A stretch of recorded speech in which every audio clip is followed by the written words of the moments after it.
hit me last week. I've been on the golf course 3 times. Look, I got to play.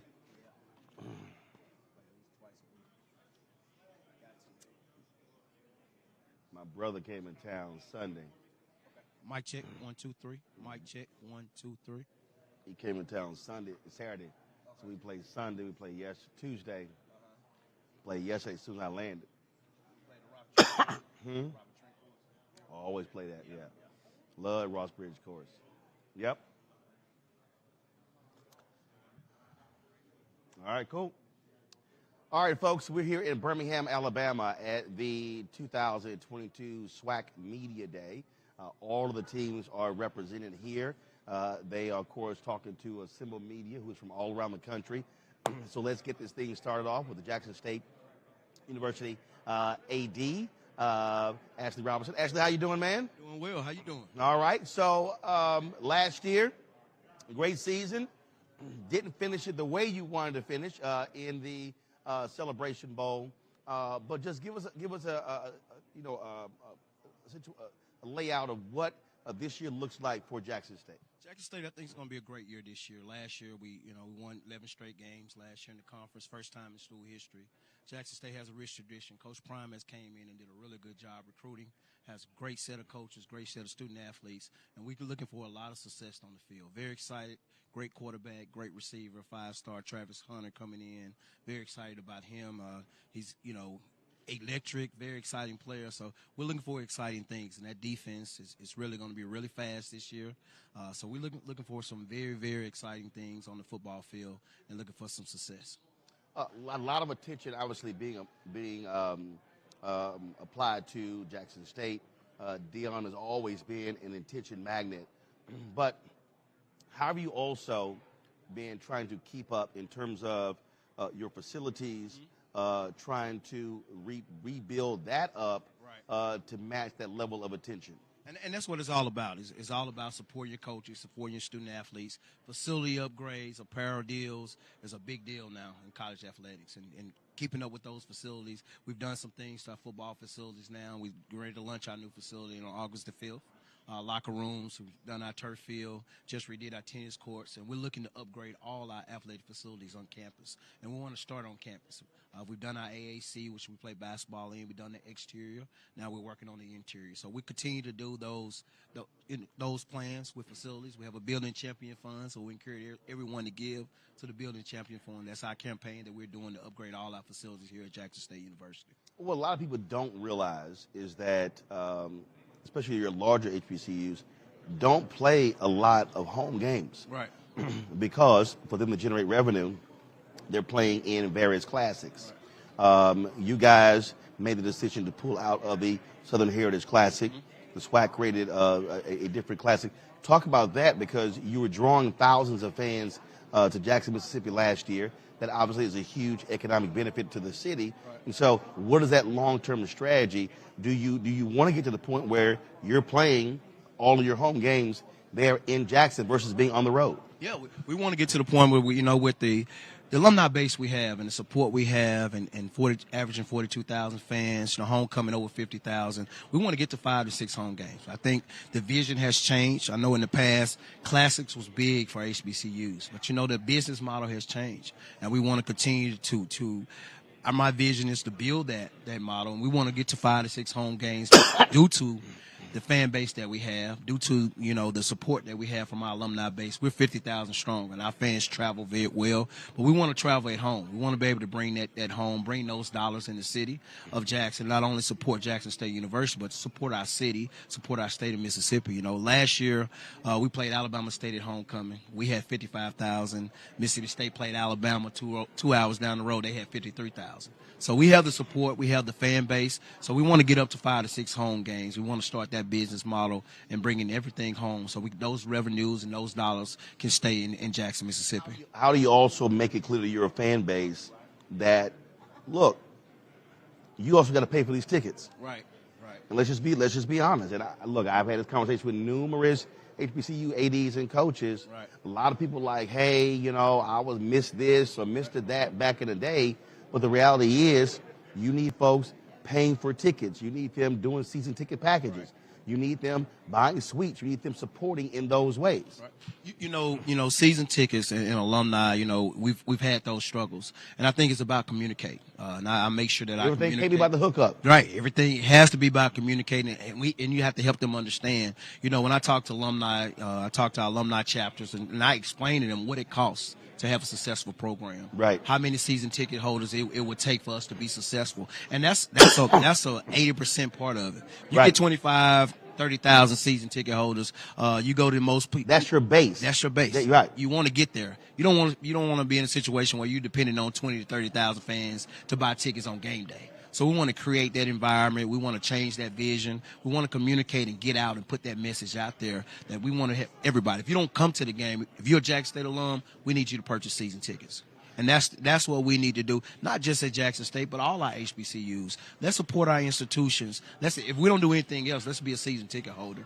And you will see the result. You will see the result from that, being a season ticket holder. And that's 80% of growing an athletic program. You know, you get that fan base and that support up. And we have the support. We have the alumni. We have the fans. Right. You know, let's make it better for the next student. Let's not continue to talk about the things that happened in the past, or something happened in financial aid, or something happening in my classes. Right. You know, right. my goal is to show people it can be done at HBCUs. You know, we can change the culture. We have the alumni. We have the support. I mean, come to your classic games. I mean, come to your big rivalry games. We have just as much fans as anybody else, and we have the support. But we have to turn that support into revenue, and we have to support our institutions. We have to make sure that we support our leaders. We support the vision. And let's be positive. You know, especially on social media, let's be positive in a positive eye. I tell my alumni, you know, I love, you know, my alumni to critique what I'm doing. You know, come to me and say, hey, Ash, so we can do this better, we can do that better. But let's be positive when it talks about our HBCUs and what we're doing. Let's change the culture. Let's stop talking about the negative things that's happened in the past, because there's some great things happening now. There's some really great things happening now. You know, for me, my theme at Jackson State is building on tradition and blazing new trails. We're going to build on that tradition, but we're going to blaze new trails, because that tradition will not get you success today. What happened in that success that tradition gave you 20 years ago, but we want to build on that tradition. Let's talk about the things that Jackson State have 4 Hall of Famers, more Hall of Famers than anybody in the state of Mississippi. Mississippi State, Ole Miss, USM, but who knows that? Let's talk about some of the great things that we've done at HBCU. Some of all your great Hall of Famers, all your great football players, they went to HBCUs, but nobody talks about that story. We have a lot of great things that's going on in our institutions, and we got to continue to be positive. We got to continue to push our institutions, and we got to figure out how to come together as one to support HBCUs and support our institutions. And if that happens, Roland, you will see a totally change. You're starting to see the change now. You see the athletes starting to come to us. You know, I tell people this all the time, and I'm going to say this. What if every black 4 or 5-star athlete went to a HBCU? Just think about that. How would that look? Game changer. Game changer. Well, we know what it used to look like. Right. Because it used to happen. Right. So that's my goal as an athletic director. You know, being an HBCU grad, I want to show people that it can be done at HBCU, and that's what we're doing. You know, not only at Jackson State but the conference. The vision of Charles McCullough, the vision of our conference, the visions of our presidents and our leaders. They're understanding exactly what's going on. And if you build an athletic program, that's the front portion of your institution. And you look at any institution that has a great athletic program, enrollment is high.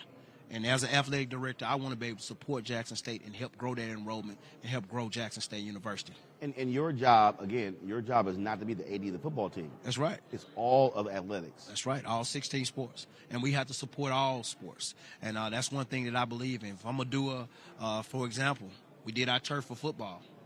Then we did redid our tennis courts. So you have to make sure that you're compatible when it comes to your women's sports and your men's sports. And we're going to build all 16 sports. It's not just about one sport. and also, you know, making sure we can support them in the classroom. You know, we just did a Tiger Center at Jackson State, especially for our student athletes to come in and do study tables, have a nice area, tutoring, advisors to support them. We want them to be champions on and off the field at Jackson State University. Last question for you, and that is, when we talk about monetization, I'm always trying to explain to our people that we have been very good at making other people rich off our culture. Right. But we have to be as willing to make black folks rich from our own culture. And that's a hard thing for some people to understand, the modernization of our own culture. Right. And you made a point. That's a big point. You know, we got to support each other in everything that we do, and that's what it's all about. We got to make sure that we support each other. We got to make sure that we grow each other, and that's the thing. You know, a rivalry game is a rivalry game. I think your answer about to get busted up. I see. I see. So he just busted up your interview. But you know, that's what Coach Prime do now. We like to bust stuff up now. I told him I didn't know whether to get on my knees. Hold on. Get past the mic. I didn't know if to get on my knees and bow or do the Dougie when I saw him. That's how good he's looking. Then I had to hit him with the cobalt blue socks too. You did. You did that. I'm sure Snoop would be very happy. Yes. With the look. Yes. Coach, first of all, how you feel? I'm feeling good. I'm getting better and better day by day. I am. You had a great season last year, but it's going to be different because you were in pain.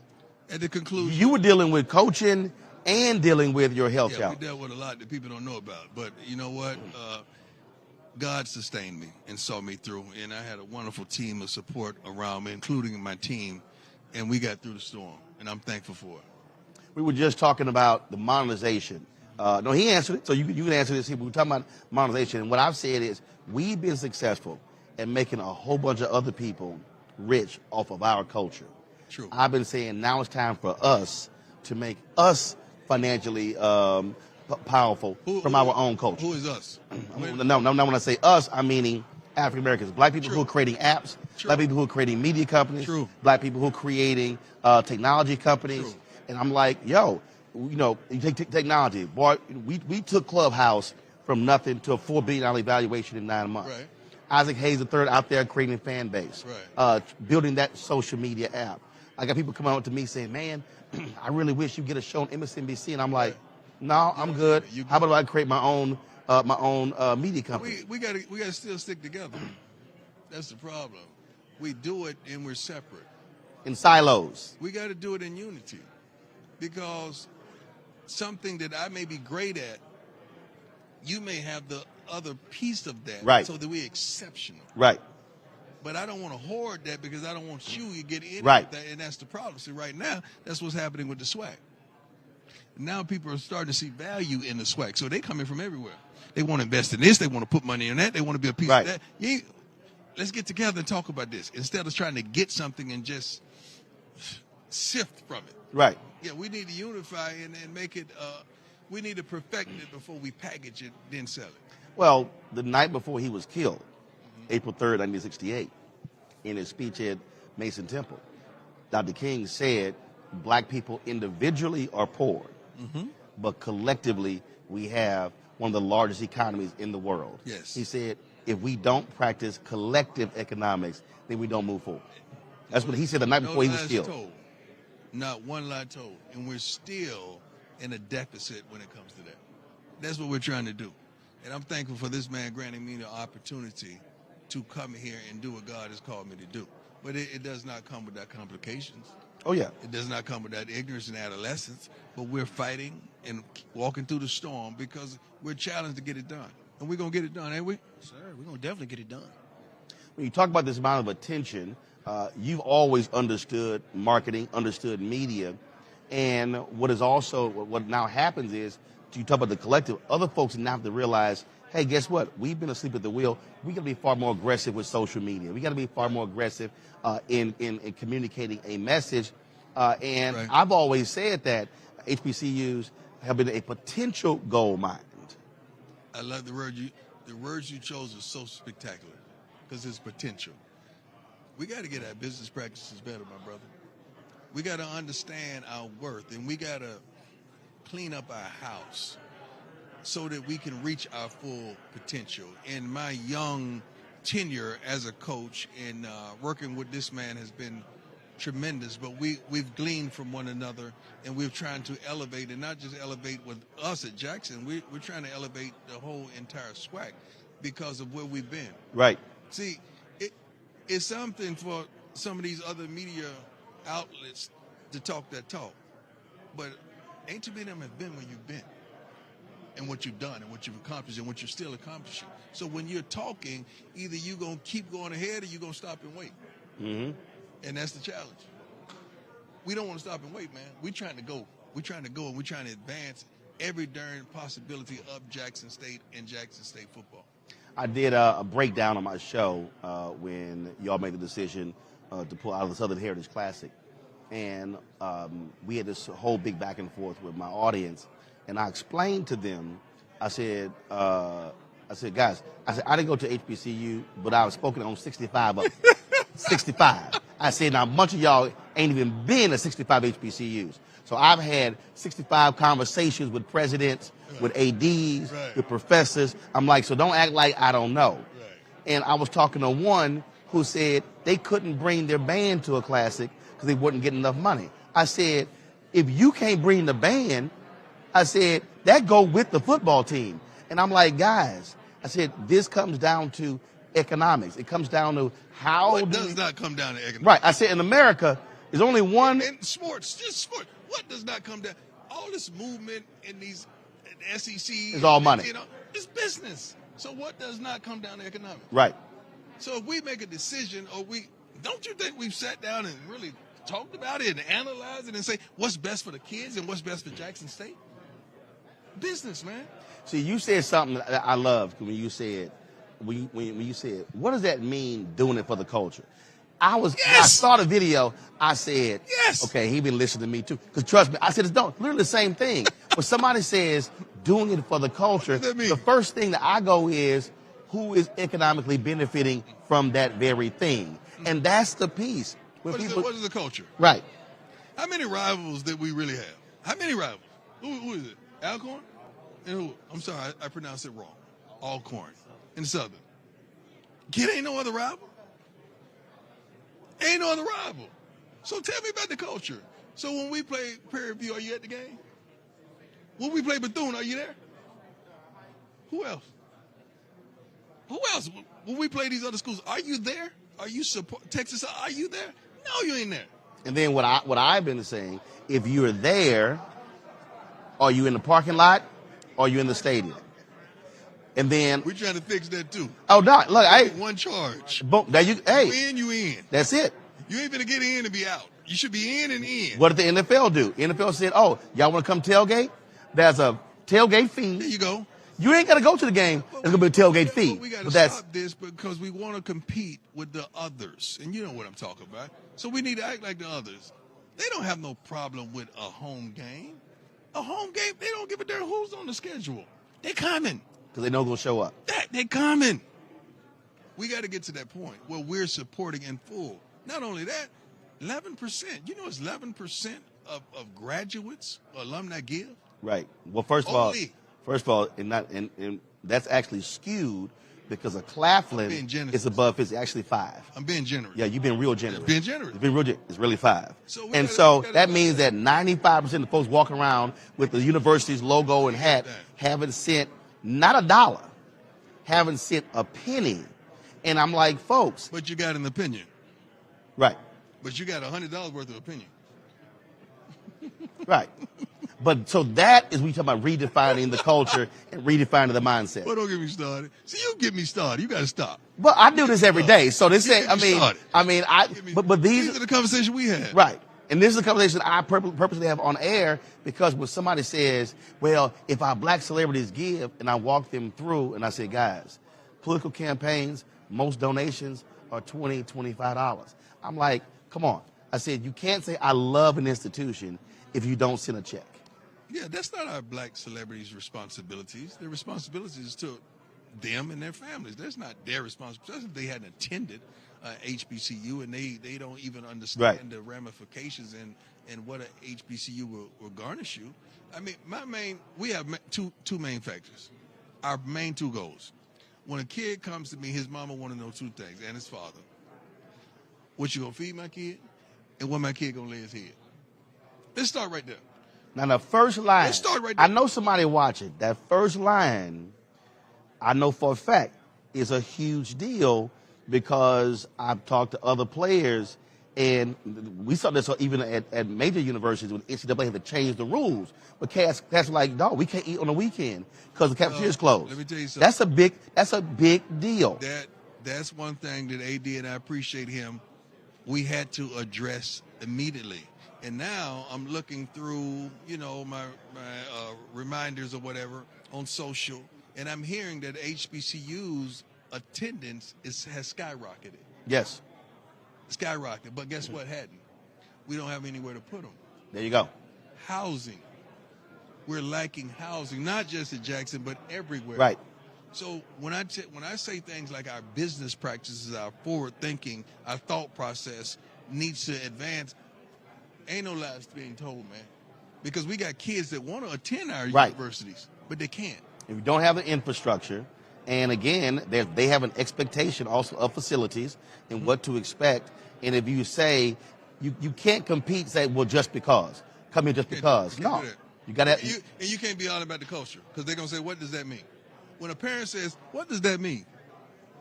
What you going to say? I'm waiting on y'all. Tell me what you're going to say when a parent say, when I say, well, don't worry about the housing or the, or the food.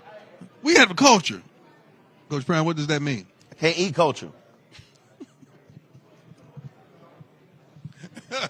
Let me start. We're going to get in trouble. No, look. We're going to get in trouble. But what we're talking about here is real. Literally, what I've been laying out on my show, actually, it's nearly all of our black institutions. I'm talking about black newspapers, churches, HBCUs, organizations. And again, it comes down to if you've never been used to sitting at the table of power, then you don't know what to ask for sitting at the table of power. We've gone in and asked for small amounts as opposed and with a head down. Trust me, look, Doc, I'm telling you, 2 hours a day, I'm on this every day. We hadn't even spoken, man. And you are right on it. I could pull out my darn phone and go to notes, and you are right on it. Ain't no lies being told.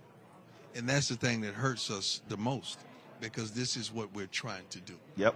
This is all we wake up for. And it's hard because you got our own people like, bro, what you doing, dog? And I'm like, I'm not asking for no $15,000 when my value is $150. I don't mind fighting outside the house, but when I got to fight in the house, that's a problem. Yeah.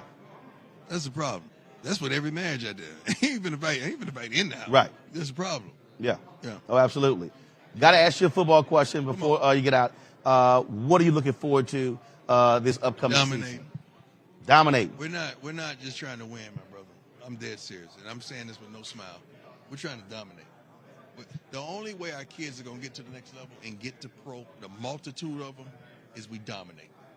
I mean, be dominant at their positions, be dominant when we play against other schools, just be dominant in every aspect of their life. We got to dominate. That's the key word for our players this year. What did they learn from that Celebration Bowl game? The Celebration Bowl wasn't a test, and it wasn't a learning, what word am I trying to use? It wasn't an assignment. That's something that happened. We just lost. That's it. We missed a turn. We supposed to take a left hand. We took it right. We missed a turn.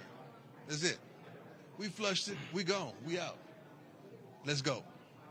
That's how we attack life. That's how we attack football. That's how we attack sports. We ain't got time to be looking behind us. We got a bus kick. Give them their credit. South Carolina say, give them their credit. They kicked that bus. That's it. Let's go. What's next? So we should be looking forward to dominance. In every phase. In the classroom, in the community, and on the field. In every darn phase. All right.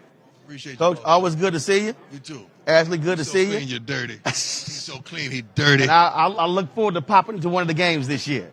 Gentlemen, I appreciate it. All right, folks, coming up next, like I said, we real fluid here. I saw Hugh Jackson over there. I see my man, Gene. Get over here.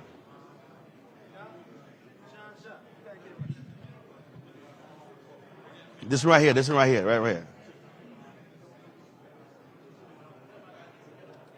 I got it, that's fine. Yeah, that's cool. That's fine. I'm gonna talk to my man JJ. Jean-Jacques Taylor. I'm going to talk to him for a second. What up, man? What's happening? All good. How do you feel about this SWAC season, the energy, the discussions that are happening, the focus and the attention? Definitely a lot of energy. A lot of energy. And we know why. It's about Deion. It's about prime time. It's about Jackson State. And it's really about, can they fulfill the expectations? Because they expect to dominate. They expect to beat everybody handily. But it's one thing to say that. It's one thing to do it because what? Everybody bringing their A game. So you got to bring your A game. And we've seen, doesn't matter whether we're talking about Power 5, Group of 5, HBCU, FCS, whatever. If you don't, you can't get beat. And that's really the question. Who can beat them?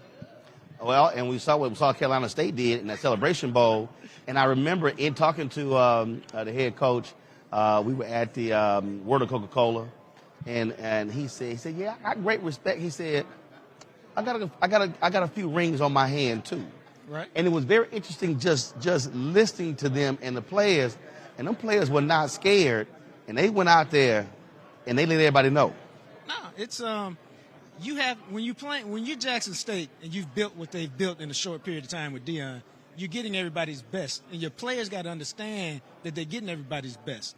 Now, it's one thing to say it, and it's one thing to act on it. And so I think last year was a great lesson to them that we have to bring our best game every week. We just don't get to show up and win because we're Jackson State. And the other thing is, man, and this is the dangerous part for them, when you get beat, and you get beat the way they did, which was they basically got dominated by South Carolina State, what happens? Your cloak of invincibility gets ripped off. There you go. What happened to Superman? Exactly. What happened to Superman? Exactly. One of the things that you also have happening, you got Hugh Jackson now at Grambling, Bubba McDowell at Prairie View A&M University. When one school makes the kind of change that they have, it also causes the others to say, we got to raise our game.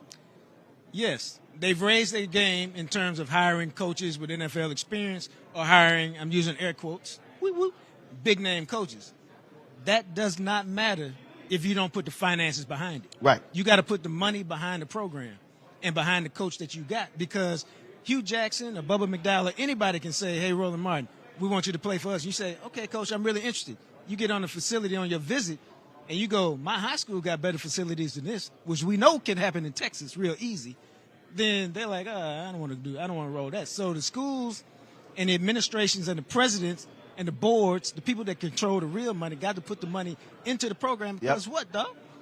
If your program is successful, and it doesn't matter what school we're talking about, it will draw students, it will draw attention, it will make money. But you got to put money in to make money.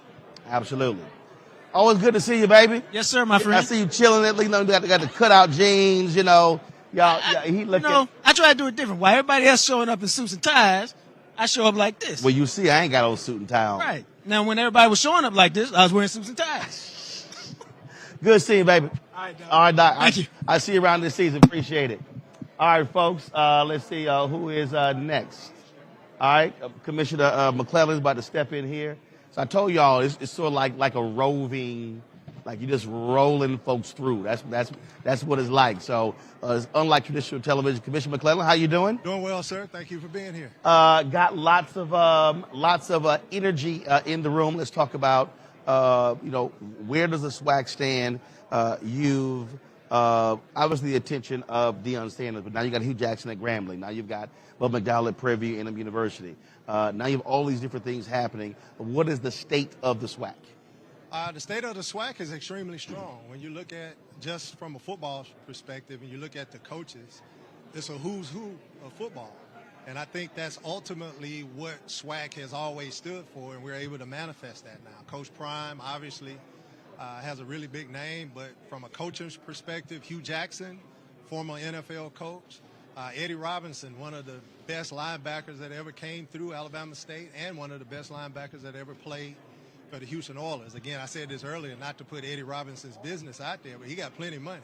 He didn't need to coach. He came back to his alma mater to give back. That star power, that name brand, Bubba McDowell, Houston great. I watched Bubba play a whole lot with Love Your Blues and Warren Moon. He's in the SWAC now. You look at the recruits that we have coming in. SWAC is a very vibrant league. We're very popular now. We've grown. We've expanded. And it's hats off to the coaches and the administrators that got it. So how do you translate that into monetization economics? Well, it's already been translated into monetization. We've gone from being in deficit to clearing that deficit to having a robust reserve to having the largest distribution to our membership in the history. And What is that? Well, we distributed over $8.4 million to our membership this year. And with the addition of some of the deals that we've currently made, we're ranking now within the top 3 of all FCS, and within the next 7 years, we'll be number 1, and we would have outranked some FBS conferences. So it's growth. That money goes back to the membership, and that is why we're strong, and that is the reason why we're strong together as 12. And I would like to say this. At no point in history, in my opinion, that our league has been as solid and as strong as it's been. All 12 member institutions are on the same page. All 12 presidents are on the same page, and that's what makes a conference strong. You have, obviously, your major conferences to talk about a realignment. Are you comfortable being at 12, or are you looking at future expansion? Well, we're definitely comfortable at being 12, but we will always look to see how we can enhance and grow. The question that I've been getting here mostly is about this super conference notion. Swac, let's make no mistake about it, is a super conference. We have every major Division I HBCU from Texas to Florida, but we have no plans to expand from sea to shining sea. We do not want to ship teams from one coast to another. If there's an institution that fits our brand. And that's because there's an economic cost to that. There's an economic cost to it. If it fits our brand, if it fits our academic profile, we're going to be open to look at it. We established a sustainability committee, which is comprised of several presidents and others throughout the conference to take a look at the landscape and not only ensure that we're in position to be able to look at individual schools coming in, but to ensure that we're doing what we're supposed to do to maintain the stability of our 12-member institutions. And again, that goes back to me creating those revenue sources that we give back to the membership. There's one school, you could probably guess who that is, but based upon their academics, based upon their competitiveness on the field, the Southwestern Athletic Conference distributed over $3.2 million to them. And that's about 25% of their revenue. I saw one of your interviews where you kind of compared us to Texas A&M.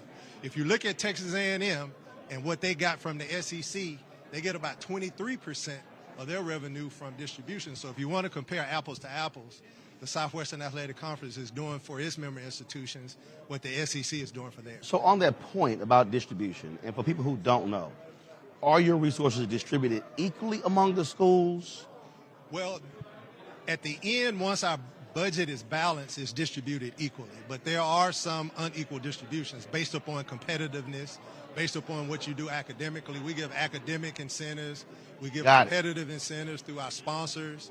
We put their names on some of your games. You get dollars from that. So we give all of our academic money back. Some conferences do not do that. So we want to pour into our schools. So everybody does not get the same. It's based upon your competitiveness. And so you sort of have a scale of different things there. Yeah, so if you go and play in the Swac championship, you keep that revenue. That was over $1.5 million for Jackson State. You go to the Celebration Bowl, you get that money. If we put a sponsor on one of your games, you get that money. After all of that's done, whatever the conference office has left over, we equally distribute that money as well. So if you don't win anything, you can get a distribution. Earlier you mentioned something about ratings, linear versus digital, in terms of on ESPN. Talk about that again. Explain what you were talking about. Yeah, ultimately what we have is we had an unprecedented amount of games on linear television with ESPN. How many games did you have on? Yeah, I don't know exactly. I think it was like 12 or 13 that were on linear, and we had another 30 or so that were on digital. But I apologize, I don't know the numbers exactly. But when I looked at the ratings, ESPN, the higher the number on ESPN, the more views you get. Right. ESPNU doesn't get as many views as ESPN2. Smaller distribution. Smaller distribution. But when you looked at our numbers on Plus, we had some games that had more people watching on Plus than we did on those ESPN2 games. which again, Meaning your SWAC games that were on ESPN too. correct. Got it. Which means that the popularity of our games are through the roof. And, you know, we have this debate about linear and digital. You know, television is going a lot more digital now. And my point was there are numbers in digital as well as there are absolutely. opportunities in digital. Your HBCU Go deal, has that been signed? Are there games that are going to be on there? Yeah, it has not been signed yet. It's in the lawyers. Everything has been agreed upon.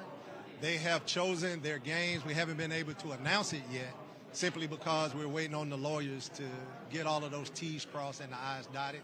But we expect that to happen here in very short order. Last thing, have you concluded your this back and forth with Urban Edge Networks, or is that still what's the status of that? I'm not going to comment on any pending litigation. So that's still ongoing. Not going to comment. The other piece for you, you're not just about football. So what are you also trying to convey to sponsors in the audience about the other SWAC sports? Well, that we are as strong in the other sports as we are in football. If you look just from a basketball perspective, our net ranking has risen almost 100 points on average. We were the lowest ranked with all 12, and we're still down, but we're starting to build. And that's ultimately how you get out of that 16th seed of the play-in game. We had 2 individuals that were drafted in the MLB draft. We had 2 drafted in football. We had 23 signed as free agents. We have several basketball that have signed free agent deals. So our conference is extremely strong. It's extremely vibrant. If you want to come here and you want to get a quality education, if you want to get on TV, if you want to go pro, and you want to make some money, SWAC is the place for you. All right. Well, Commissioner McClellan, good to see you. And long way from Prairie View, but it should be an exciting year coming up for your member institutions. Appreciate it. Thanks for being here. Deion said they plan to dominate, so I'm sure the other coaches are happy to hear that. Hey, I just need a Celebration Bowl win. The regular season for me will take care of itself. We got to take care of business in the Celebration Bowl. Okay. All right, Commissioner, we appreciate it. Thanks a bunch. Thank you for having me. We'll see you at the MEX SWAC. All right, sounds good. All right. All right. Let's see. Who am I chatting with next? Thanks a lot. All right. Next up.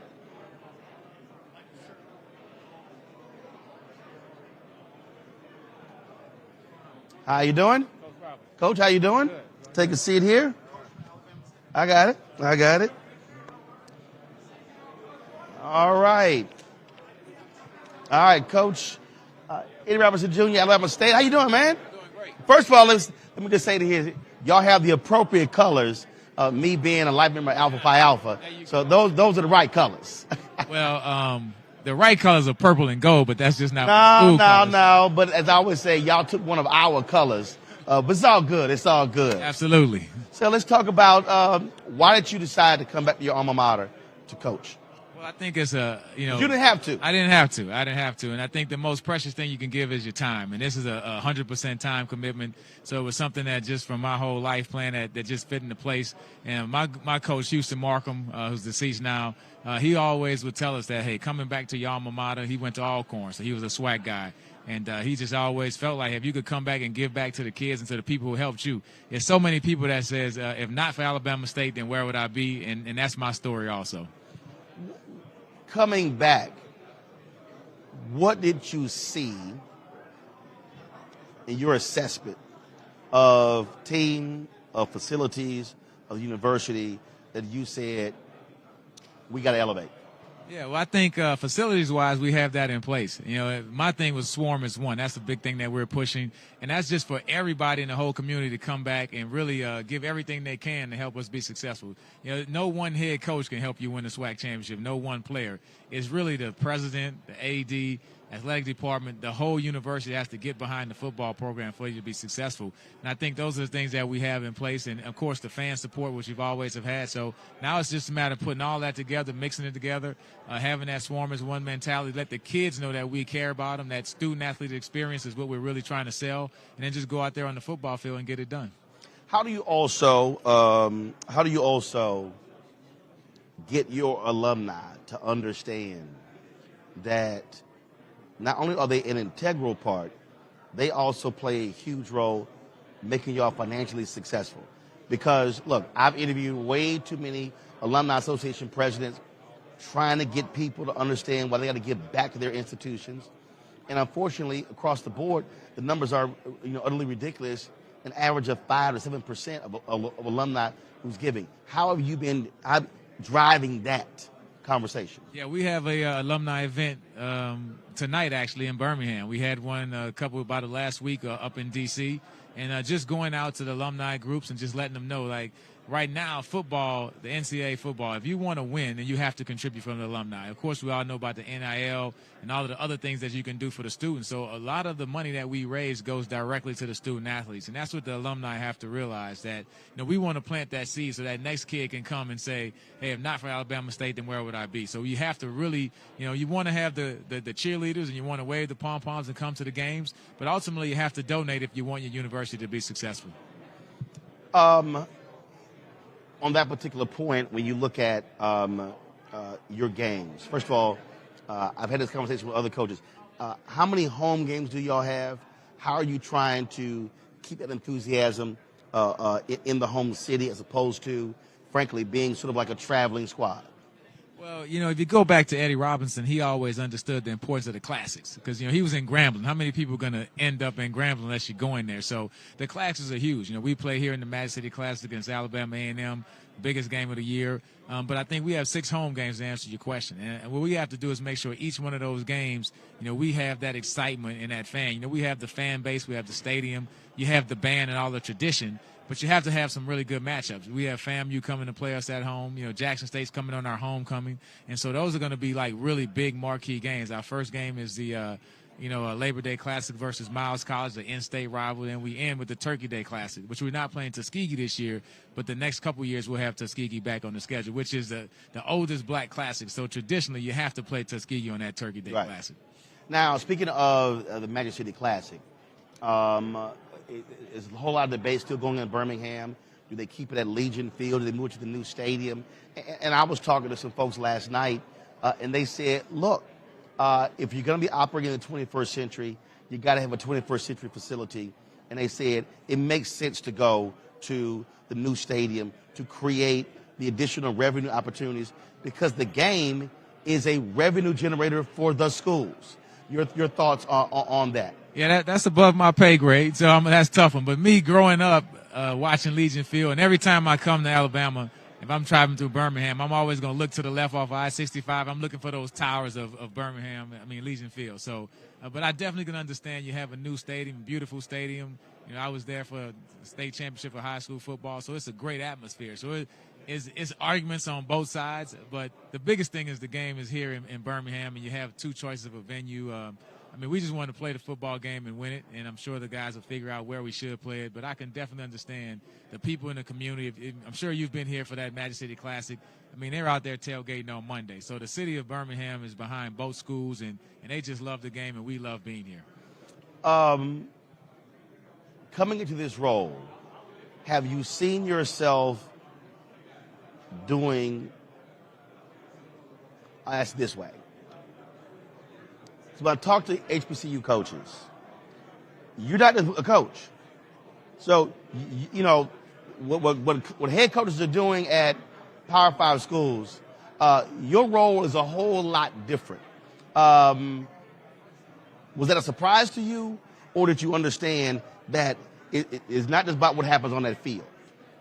I expected it, talking to other coaches and also, broadcasting games on ESPN. So I knew the story because I was constantly talking with coaches and hearing the same thing. But getting here and being in it for 6 months, it's like, whoa, now I kind of get it. And so that phone is always on. It's always one more thing you have to do. It's always, one more person you need to talk to. But that's what makes it fun. And I think for the kids, you just have to realize that you're way more than just a coach. You're a dad, an uncle, a friend, a brother. You're all of those things. And so, that's what makes it fun. And so the biggest thing is the commitment of your time. And so I could have stayed at home and wrote a check to Alabama State and said, hey, let's go win. But the fact that, for me, giving my time, that's the most important thing. And it's something that you have to really be passionate about. You have to love it. And if you don't love the kids and if you don't want to have a personal relationship with each kid, and I know with me, being an 18-year-old walk-on coming from New Orleans to Montgomery for the first time, and me and Coach Markham were friends all the way until the day he died.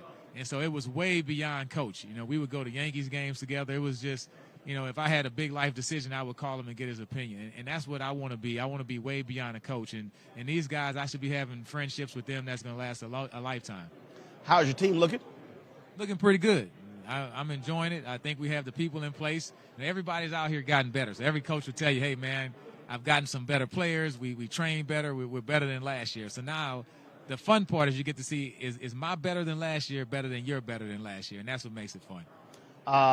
You're in a conference where you have this huge son called Deion Sanders, a lot of bright lights. Folks are like, other schools' coaches, they got to keep up. Has it caused you to change your social media game? Has it caused you to say, hey, we got to elevate? Just your thoughts of Mr. Neon Deion. Well, what I tell people, man, I grew up playing in the NFL when he was there, and coming out of college, you could see everything he was doing at Florida State. So you can't out Deion. I mean, he's been prime time his whole life. So for Eddie Robinson to try to be prime time at the age of 52 makes no sense. I can just be the best Eddie Robinson I could be. And so I think that's more than enough. I mean, the biggest thing is social media is a big part of it. So that's one thing that I did have to catch up on, putting out the tweets, Instagram, everything, because that's where the kids are. If you're recruiting, you have to get on Twitter because the kids are on Twitter. And then Instagram, the college kids, they're on Instagram. So you're doing a lot more posting. Oh, way more posting. So, and I have 3 teenage sons. Well, high school, college age sons. So, I mean, I wasn't totally out the loop, so I was familiar with all of it. But, I mean, I don't think you can try to, from a social media aspect, it makes no sense to try to keep up with Deion. I mean, he's done it. I mean, he was prime time before prime time, so you got to give him that avenue. Yeah, he was social media before social media. Exactly, yeah. So, my biggest thing is, unfortunately, fortunately, he can't play and I can't play. We can just coach against each other. So you want to have your best players on the field, and you want to try to beat Jackson State. You're not trying to beat Coach Prime. All right, then. Well, Coach, certainly appreciate it. Good luck this season. And you really want to rock that black and gold. I know. Is it painful for you? I love wearing all black. And the thing about it with Alabama State, I have to mix in the gold. But, see? You come to the campus because when you go to Alabama State, the first thing you see is that Omega Stone right to the right. You can't miss it. Right on 915 South Jackson Street. Well, you'll be my personal guest. I mean, well, first of all, I've been to 65 HBCUs. I've not been invited to Alabama State. You have been invited. We have some great home games. Make sure you come. All right, then, and I'll be sure to be wearing absolutely black and old gold with that. So you'll blend right in, too. Yeah, because you got to match that ring. You got to match that alpha ring. There you go. Coach, I appreciate it. Thanks so much. I thank you. Appreciate it. All right. Good luck this season. All right, thank you. All right. Here we go. All right. So, folks, that's it. Yep, Coach is done. Okay, we appreciate it. I'll go here. You on wide? So, again, folks, we're here at Swac Media. Appreciate it. Good luck. So, again, folks, we're here at Swac Media Day here in Birmingham, Alabama. Again, all the coaches are here. Players are here. We're going to be chatting with a number of them coming in just a second. So far, chatted with SWAC Commissioner Charles McClellan, and of course, chatted with Ashley Robinson, Southern, also Deion Sanders. That was Eddie Robinson Jr., of course, the head coach at Alabama State. Now we got a couple of players from Bethune-Cookman who are stepping in. All right, take a seat right here. All right, take a seat right there. Gentlemen, glad to see both of you. First of all, good to see you. How you doing? Tell everybody to give your name, position. Kimari Everett, tight end. My name is Mario Robinson, cornerback. All right, then. First of all, where you from? Broward County, Florida. Atlanta, Georgia. All right, then. Just your thoughts on representing your school here at SWAC Media Day. First time? Yes. Okay. What has it been like? It's been a great experience, man. Representing our school down here at the SWAC Media Day. It's a pleasure to be here. It's an amazing feeling to be here. Get the chance to show my school off.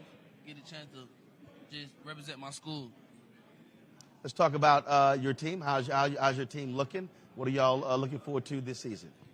Well, this offseason we added some great pieces at the quarterback position, the receiver position, and in our secondary and in our O-line. our season goal is to defeat everybody, get back in the SWAC. You know, we went 2-9 last season, so it's a get back season for us. Get back season. Because y'all ain't feeling too good about that 2-9, huh? Nah. Like Kamar said, it's a get back season. We got a lot of key pieces in the secondary. Everybody gonna make first team, whatever next year. Secondary, we're gonna have the best secondary in the SWAC. So get back year. Like Really? Okay. Y'all talking big. Yeah. We're gonna back it up too. Okay. All right then. In terms of your your fellow players, who do you think is going to be who will definitely stand out, other than you two? Devontae Hampton, he play Hydra safety. He gonna put on. He gonna make people turn their head. Y'all gonna notice him. Well, I got a couple of guys. Marcus Riley, he was kind of hurt last season, but that's a key factor on our offense. We added Jalen Jones, at the quarterback position. We got Corey Reed, Dylan Lee, and Akeem Hayes. Defensive-wise, we brought in a safety, Trayshawn Smith. It's one of my old friends, so I believe he will have a great season as well and shock the SWAC. And I'm sure your AD, Reggie Theus, has made it clear he wants to see you guys do well. Yes, sir. What's the one game you're looking forward to the most? I'm looking for every game. Every game. My biggest game I'm looking for is Jackson State, man. Why? They got the best of me last season. It's time for me to get my lick back. Gotcha. But for you, it's everybody. Yeah, Okay. That chip on my shoulder.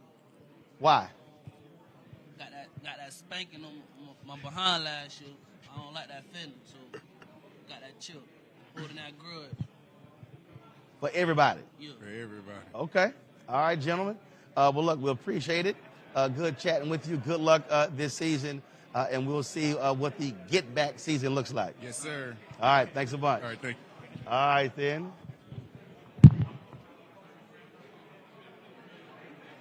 Here we go. Who's, come on. I got you. Take a seat right there. Now, if I just do this here, just leave the chair here. Just leave the chair here. Just leave the chair here. Coach, for the folks who don't know, tell them who you are. Terry Sims, head football coach, Bethune-Cookman University. All right, so they call this get back season. They're ready to go, and I think, after you go 2-9 and you're used to having a successful football team, it gives you a little bit of a sour taste in your mouth. Because they were on the edge of sitting here. Oh, yeah, they're ready to go. And they've been working out like that all spring and all summer. They're ready to go. I'm just excited to see them get out and play. It also is a difference because you're a new entrant into the SWAC conference. Yeah, and I have had experience in the SWAC. I coached at Texas Southern, coached at Prairie View, and we had one SWAC school on our schedule every year when we were in the MEAC. But playing a full season in the SWAC last year, it was kind of tough because we didn't have our team for 20 months. So no spring, no summer workouts, and getting our guys on August 1st, it was tough to prepare.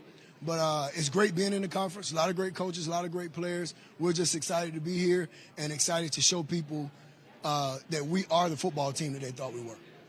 What do you say to your squad after last season, going 2-9, to get their mind right for a new season?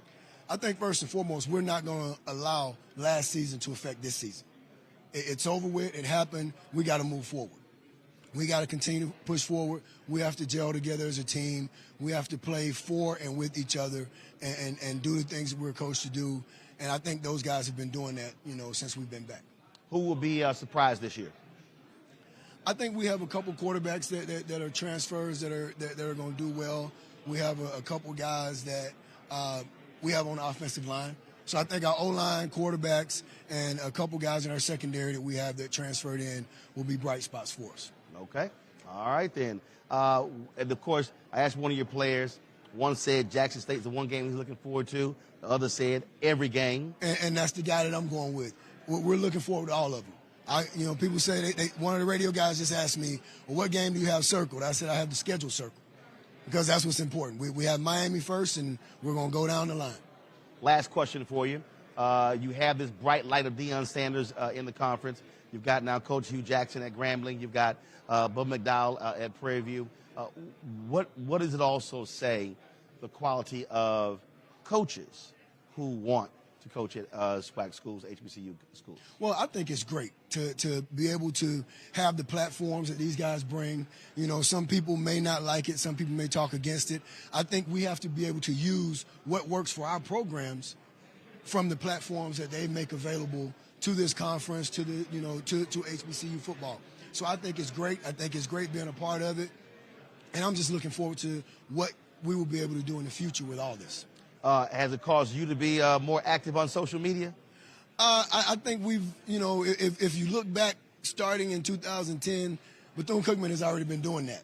If you look at, and I'm putting a little plug in for us, go on YouTube, look at the Cat Eye Network. We've been doing a lot of that for years. But, yeah, it makes you amp up your deal on social media because it's just like the SEC or any other conference. You have to keep up. Absolutely. Coach Sims, we appreciate it. Good luck this season. Thank you. All right, thanks a bunch. Uh-huh. All right, folks. Right now, we're about to welcome Hugh Jackson, the new head football coach at Grambling. Y'all gonna move the chair out? Come on.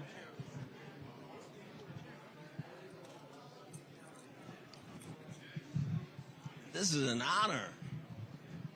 Here we go. All right, then. Let's see here. It's still in the camera shot. You gotta move it out.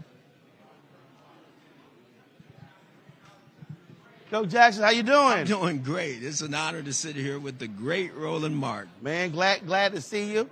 Saw you a few months ago when I was on campus. Mm-hmm. We drove around, had a good time. Yes, we the did. Basketball game there. Yes. And so y'all, I was messing with Coach earlier because y'all know the Grambling colors are really black and gold. Eddie Robinson threw that little red in there. And so earlier Coach had he had the outfits on. You need to airdrop me some of those photos. I got to show y'all these photos of the suits. He's rocking, and the teams are rocking. So first of all, let's just talk about that. In terms of the look Yes. that you want for your team. Well, Roland, I think it's important that we be clean all the time. I think the two student athletes that came with me, I wanted this to be an unbelievable experience for them. This is a chance for us to come and have people see what Grambling is going to be. And that's what I wanted to be. I wanted to be one of the best HBCU universities there's been, because at one time it was. For you coming in, what has been the transition? What has it been like? What have you identified beyond the team itself as critical needs to upgrade the program? You know, Roland, the critical needs that we have is probably the same throughout every school in the HBCU space. We need more resources. We need to have a better environment for our student athletes to be the best they can be. I think we got to value our student athletes more than what we have. And when I'm talking about that, I'm talking about weight rooms, nutrition, recovery. I think all those things we can be better at, and we should be better at. It's interesting. When I was talking to Coach Sanders, he said the first thing a mama or daddy says is, "Are you going to take care of my son when it comes to eating?" And I stopped. I said, and that's something that, again, the average person that just assumes, oh, you've got these great cafeterias or whatever. But that is a huge piece right there in terms of making sure your players are getting proper nutrients. Yes. Because a lot of them, their backgrounds, where they're coming from, I mean, that's a huge thing. You just said it, Roland. Most of these young men are used to only having one meal. 1 meal a day. And so that's not the environment we should provide. And it's not the environment that we do provide. There's a breakfast, lunch, and dinner format that is in place, but we have to do that even better for them, because there's guys that need to gain weight. There's guys that need to lose weight. There's guys that are in between that need to maintain their weight. So you have to find a way as a university to manage those things. In terms of this being for you, you come in high.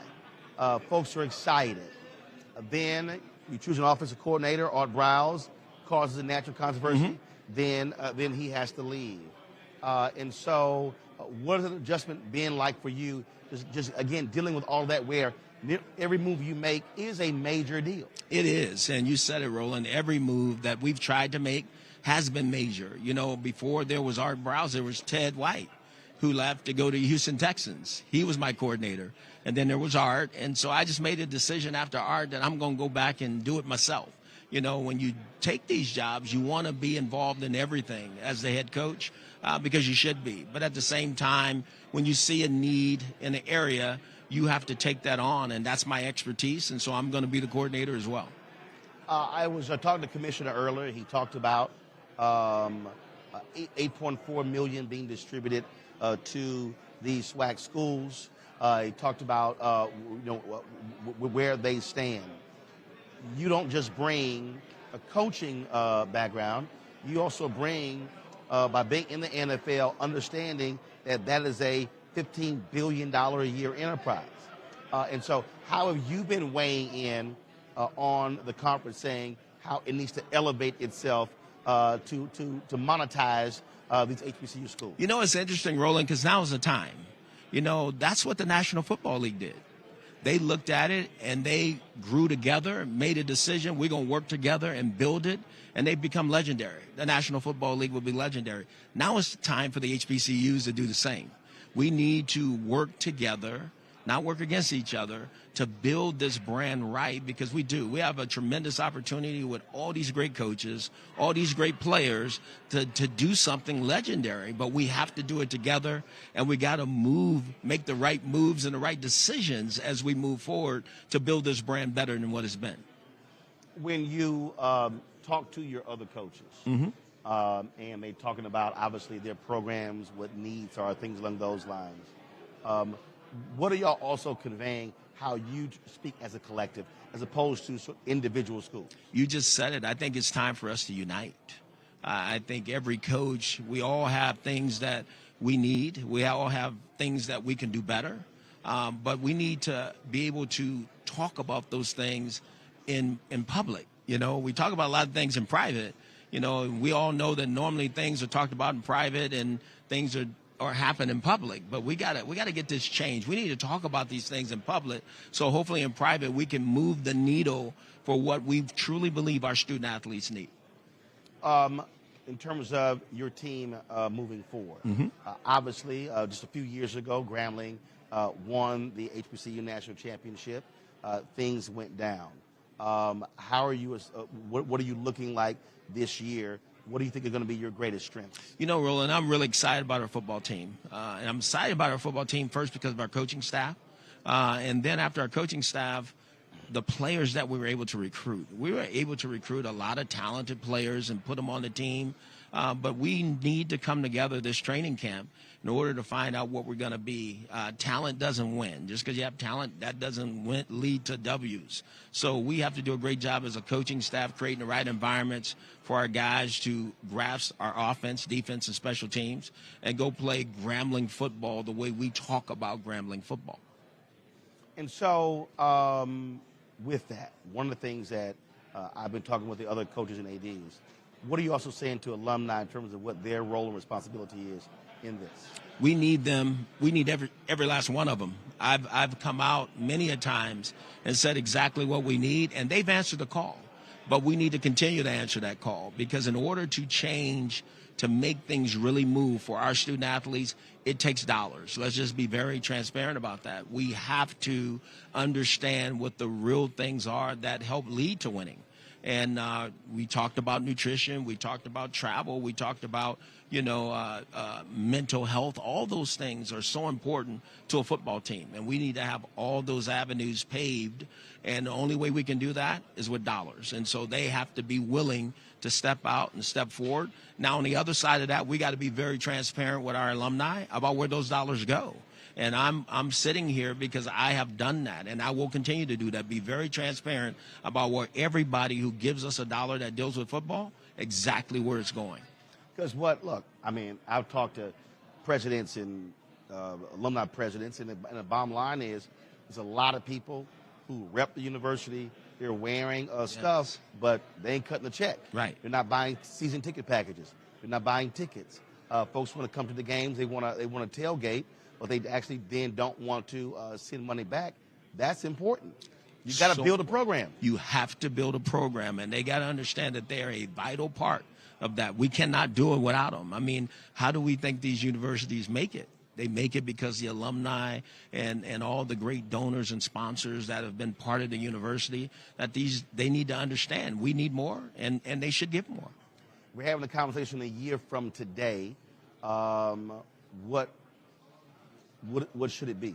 It should be that we are starting to turn that corner, that there's new buildings going up around Grambling that deals in the football space, that there's a whole different environment, that they see that we're on the cusp of something really, really special because of the way our players play and the way our coaches coach and the way these guys graduate. All right. Coach Hugh Jackson, always good to see you. Good luck this season. And again, being an alpha, you're gonna wear all that red. Go ahead, just go ahead and get Love you, go ahead and get you a gold shirt. Go ahead and get you that old gold shirt. Oh yeah, yes sir. Thank you, I appreciate it, Doc. Thanks so much. All right, good luck. Thank you. I appreciate it. All right, looks like we got a couple of student athletes here. Are they from all corner Prairie? What we got here? Prairie View. Where we at? Gentlemen, step on in. Take a seat right here. How you doing, Doc? All right, take a seat right here. How you doing? All right, take a seat right there. All right. Being an alpha, I'm gonna overlook the purple and gold, but it's all good. First of all, tell folks your name, your position, where you're from. My name's CJ Bowler. I play wide receiver. I'm from Lumberton, Mississippi. I'm KJ Kinsler. I play DB, and I'm from Ocala, Florida. All right. First of all, how does it feel here representing your university, Swac Media Day? It's amazing. First time? Yeah, definitely. It's been an amazing experience so far. I'm excited for. Yeah, it's just a blessing to be kind of like the spokesman for my team. You know, it's an exciting experience. So how's your team looking for this year compared to how you did last year? I feel like last year it wasn't a year that we usually have, so the only way for us to go is up, honestly. Yeah, just like CJ said, you know, we didn't really do too much last year, but, you know, the standard is what it is, so we got to perform. So how does it feel, again, when that's the standard and then it falls below expectations? Is there a chip on your shoulder? Most definitely. But we just got to get guys to buy into what we're trying to do, and when we do that, we'll be successful. Yeah, you know, there's a chip. It's kind of like a sour taste in your mouth, you know. You won't want to feel like that no more. So when we talk about games to look forward to, is there a particular game that you definitely have circled on your calendar, or is it all of them? It's definitely all of them. We try to only pay attention to the next game, you know. You hesitated there. You said we try, but it sounds to me like there is one game in particular that you really look forward to. I mean, it's not just one school. It's every SWAC school, honestly. But we try to take it one game at a time. Is what I want to say. Yeah, same answer. You know, we got to give you that answer. That's the cliche answer. You know, we're looking forward to playing everybody. You don't have to give me that answer. No, we have to. You don't have to. We respect everybody in our conference. You can give me the answer you want to. No, we can't. We respect everybody in our conference, and we're going to take every game, you know, the same way, same emphasis, the same attention to detail every week. Okay. All right, then. Well, look, good luck on an upcoming season, and then we'll see what happens on the field. Appreciate you. All right, gentlemen. Thanks so much. All right, folks. Coming up now is one of the players from Grambling. And so I was telling you all about the look that Coach Hugh Jackson has them in. And so you'll see it now. How you doing? Likewise. So Coach Jackson, this the look y'all rocking, huh? Now take a seat. Take a seat. First of all, your name, position, where you from? Tyler Thomas, offensive line, Prince George County, Maryland. Now, did Coach pick the suits, or did y'all have a say in the suits? I mean, we had a say, but he for sure picked the suit. Oh, really? Yes, sir. All right, then. So you got the wide lapels with the gold trim. So so you approve? I approve. Okay. Yes, sir. All right, then. First of all, talk about your experience here at Swac Media Day. First time, or you been here before? This is my first time here. Okay. It's been a great experience, though. I mean, you know, Coach Jackson has done a great job of putting us in front of cameras beforehand. So he's trying to make this experience as normal as possible for us. Gotcha. And, of course, your opportunity to chat with and be around your other players and meeting the other players and meeting the coaches. Yes, sir. It's been great. I feel like it's a lot of great players here. You know, we just want to be seen at this point. We feel like we've been put on the back burner for a long time. Okay. And why is that? Of course, losing, you know, but we're here to win now. That's all I can say about that. Now, you say you're here to win. What are you seeing from your fellow players that gives you confidence that you're going to have a better season? A true buy-in, you know. Everybody's dedicated for one goal. You know, we want to win that championship at the end of the day. Gotcha. What do you think is going to be the greatest area of improvement this season? Of improvement, the offense, of course. I feel like we had somewhat of an unproductive offense last year.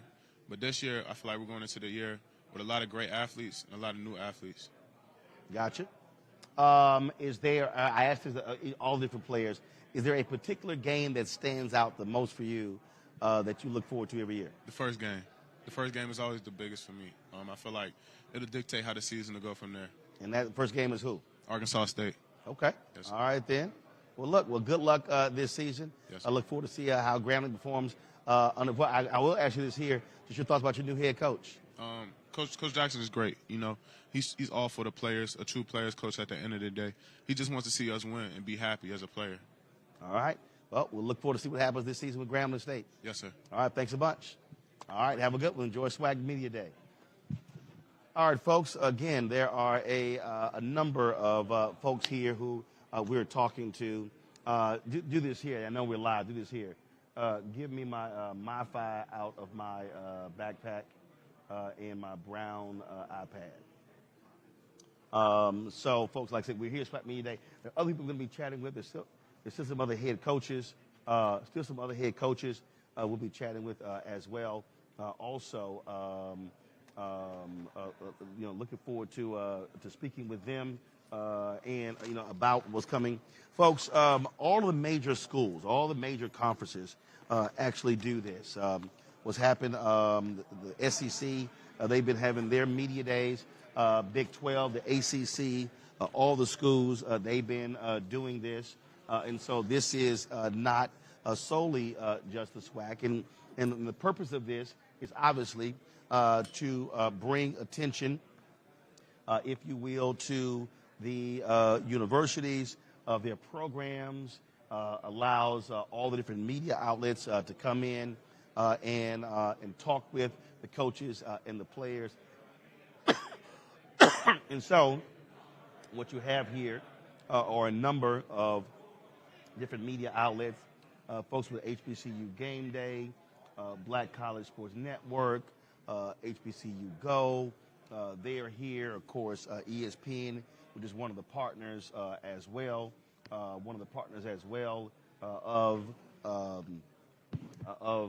SWAC conference, and so you see them here as well. And so it has been a very busy day. It's a one-day media day, and so folks are just coming through, and we're talking with them as they come through. Again, all the different coaches, and so look forward to doing that. We're going to chat with the coach right now. Coach, step right on in here. We're going to chat with him. Just take a seat right there. Grab the microphone. Let's be sure to get the Roku on the same network. Let's just grab the microphone from Coach McNair. There you go. All right. Coach Fred McNair, how you doing? Man, I'm doing good, man. I'm doing great, man. All right, then. Great to be here amongst this fraternity of coaches, man. Indeed. I was talking to a couple of your players a few moments ago, and they said they were not at all happy with last year's performance. That wasn't the standard of Alcorn State. And that's absolutely correct. They couldn't have said it no better, and it's not. And that's not our brand of football. So we're looking for bigger and better things this year. When you talk about this fraternity of coaches, the coaches who are here, obviously Hugh Jackson, new coach, Deion Sanders, what he brings in as well. Now you got Bubba McDowell at Prairie View, A&M, former NFL player. You just talk about what the collection of coaches means for the schools and for the attention that it brings to the conference. And the biggest thing is, too, and I think that we can hit it on the head by speaking on behalf of Dr. McClellan and what he have done for this Swac conference in terms of bringing in 2 new teams with FAMU and Bethune-Cookman as well. And you talk about the fraternity of coaches. You talk about the Eddie Robinson at Alabama State now, Bubba McDowell at Prairie View, Hugh Jackson at Grambling, even Deion Sanders coming in and at Jackson State. And those guys there, man, and the people that paved the way, we forget about the late Eddie Robinson and the Marino Castleman and the great coaches of that nature. You talk about coaches that's going to come in and do a great job and bring, not only do a great job, but bringing attention to this HBCU collection that we have here and this conference that we involved in. And you talk about the excitement that they bring to the table as well. So we're excited about it. I'm excited about seeing these guys here today for Media Day. It's gotten bigger each and every year I've been here. When we talk about, again, monetizing these teams, monetizing your schools, at the end of the day, it's great to talk about what you can do, but you got to have the resources to actually do it. And so have you seen a change in that in terms of exploring new revenue opportunities for your schools and conferences? And those are the things that's in progress now. I think that what the athletic directors are doing and in terms of that and the things that the conference is doing in terms of bringing revenue in. You talk about televised games and you talk about promotion and you talk about the advertising that you get and then the sponsorship that you get with these with the Pepsis, with the Cokes and all that kind of stuff. So each and every day and each and every year it changes. So I'm excited about where it's going and the things that's happening to this conference. And like I said, it's only going to get better. Absolutely. Now let's talk about your team. Again, down year last year. What are your areas of improvement for this year? You know, the biggest thing, and I think what we did, we went out and addressed the position that we needed to address in terms of getting more depth. And I think what we did, we went out and recruited the guys in those positions. And the coaching staff did a phenomenal job of making sure that we got the guys that we needed to come in and compete. We didn't have a lot of depth last year in some positions, and that's one thing that we addressed as a coaching staff, making sure that we get depth in those positions. That way we can play a full 60-minute ball game. Like you said, when one person get injured, just about the next person going to get injured because now he got to run more plays in those terms and that stuff. Like I think we did a great job of doing that. What do you tell your team about last year that they should learn from going into a new season? Are you of the mindset totally forget about it, or no, have that on your mind, because if you didn't like how it ended up last year, you can change how it ends up this year? I mean, pretty much last year is done, and I always tell my guys tunnel vision. You know, we're looking straight ahead right now. We got the blinders on, and I don't think that we see what's in front of us. And that's our goal is right now is come out and work hard each and every day and make sure that we're doing the right thing, limit the mistakes, create turnovers, play harder, play faster, and be more physical than the next opponent. And so helping Stephen F. Austin will be our next opponent. And that's what we're looking forward to is September 3rd, is Stephen F. Austin. So the guys, they know the expectation of this football coaching staff and this football team. So we got to make sure what we're doing as coaches is getting those guys ready each and every day.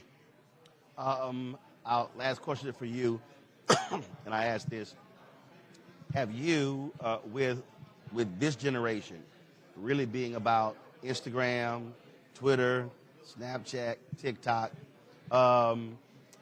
how's it caused you to change? Are you now a social media demon? Are you doing stuff? Or you like, look, y'all, that's somebody else? I've never been a social media guy, and I try to tell my players, be careful what they post on social media as well. You know, in terms of that, we got to teach them that. You know, those things will carry on to you for the rest of your life, social media. But, you know, just teaching them the do's and the don'ts about social media. And those guys have been transitioning very well. It's modern technology. That's the way of the world today. Right. Social media. So everybody communicate through social media, whether it's good or whether it's bad. You know, so my job is to make sure these guys understand social media can be good for you and it can be bad for you. So these young men understand social media from my aspect of it and what I'm trying to teach them about it. Okay. All right. Coach McNair, good luck this upcoming season. Good to see you. Thank you for having me. I appreciate it. Thanks Yes, a bunch. All right, folks. Yeah. Coach Willie. Yeah. Is the Roku connected? Can you see this? Hold up. Let me do this. And then 12:10, you'll have the Sanders.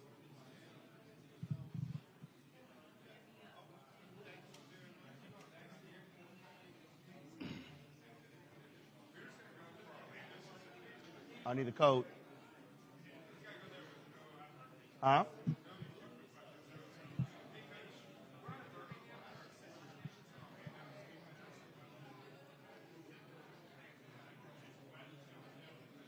Y'all can see it? Cool.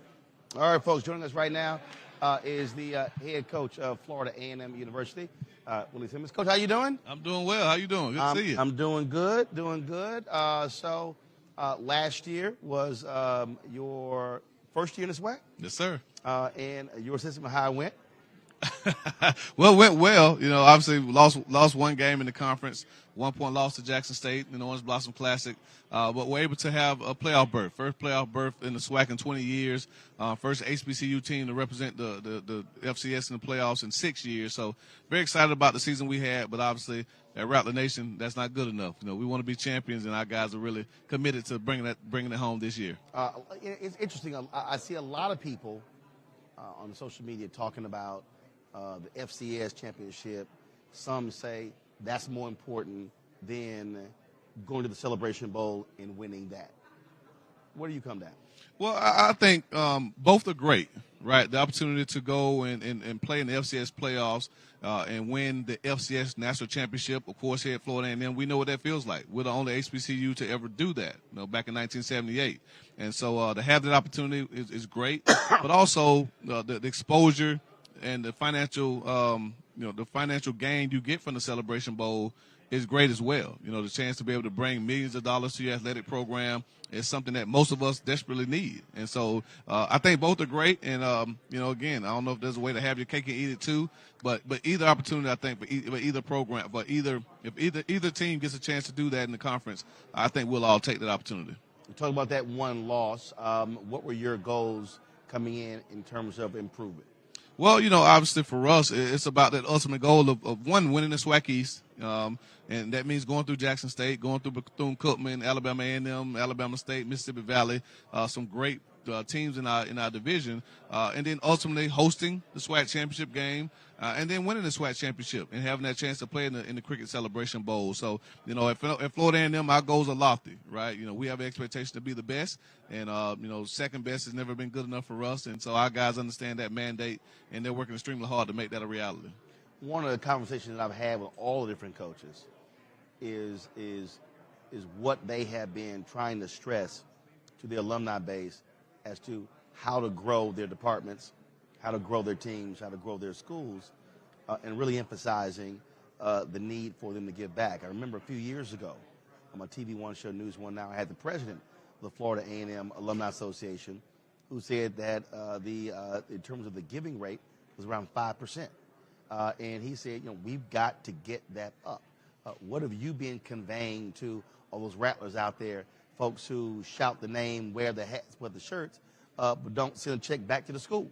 Well, we've been conveying exactly the same thing, right? We hear a lot when we go out and fundraise about corporate dollars. You know, we need corporate dollars. We need corporate sponsorships. Well, the corporations aren't going to give if we're not giving first. Right. But the folk who don't know, right, that's the first question they ask. Is how much? What is your alumni giving? What's your alumni giving? And so we have to get our alumni giving and supporting our university, our athletics programs. And when we do that, then we show corporate America that we are committed to supporting our own, building our brands, our programs the way we need to. So that's always the number one message. Two messages. One, we have to give, but two, we have to continue to speak positively about our institutions. You know, so word of mouth is still one of the biggest forms of communication. And so when these prospective student athletes hear about the Florida A&Ms of the world, the Jackson States of the world, what are they hearing? And when we as alum are talking negatively about either ourselves or other programs, these young men and women hear that. And so let's give financially, but let's also speak positively about our institutions. Infrastructure has always been a huge issue, facilities. And so how have you been addressing that in terms of upgrading facilities to attract this new talent coming in? Oh, that's always one of the biggest things that we're emphasizing, right? We're in a generation where these young men and women like to see things, right? They want to walk into a new locker room. They want to walk into a weight room, a training room, into a stadium that looks brand new. They want to make sure that they have the resources to be able to do the things they need to do to be successful. And so we're committed to continuing to do that for our student athletes. And so I've been really, really pleased with the progress that we've made. Stadium renovations are almost complete to Bragg Stadium. We redid the locker room and the weight room and training room last season, and with more things down the pike. So in order to compete on the national stage recruiting-wise, we have to make sure that we're upgrading our facilities yearly. So someone here says, asking about the Florida Classic. I don't know. First of all, Larry Sargent, if you're going to say ask about the Florida Classic, you kind of need to be specific. Be specific. What the hell does that mean? We're gonna play it if that's what he means. Ask about it, but no, that's always for Rattler Nation. That's the one game. If we're gonna circle a game, it's gonna be the Florida Blue Florida Classic, right? There are two Division I HBCUs in the state of Florida, and that's Florida A&M and that's Bethune-Cookman University. And so we play on rivalry weekend. So every major rivalry across the country is played on that weekend, and so long, rich history. Obviously, last year we were able to break a 9-year losing streak, to our in-state rival. And Thanksgiving dinner tasted a lot better last year because of that game. And so we know how big the game is. And most of the time in that game, there are championship implications on the line, right? You win that game, you're champions. You lose it, you may be knocked out of contention. So it's not only a big game as far as the in-state rivalry, but it's also a big game in the overall grand scheme of winning the championship. All right, Coach, we appreciate it. Good luck on this coming season. And I'm sure my frat brother Will Packer will be front and center and real loud this upcoming season. That's amazing. I actually just had a conversation with Will last week sometime, so I'll definitely tell him that we spoke. All right, appreciate it. Thanks so much. Thank you, Roland. All right, folks. That's the head football coach at Florida A&M University. Yeah, I see all of y'all commenting in the chat room about FAMU. We're going to chat with some Jackson State students coming up next here. Coach, we appreciate it. Thanks a bunch. All right, thanks a lot. Folks, again, we're here at Swac Media Day in Birmingham, chatting with coaches and players about all of the different schools. And so we got folks coming through, got some other people we definitely want to connect with. Let me know who is up next. All right, so we're going to do this here, folks.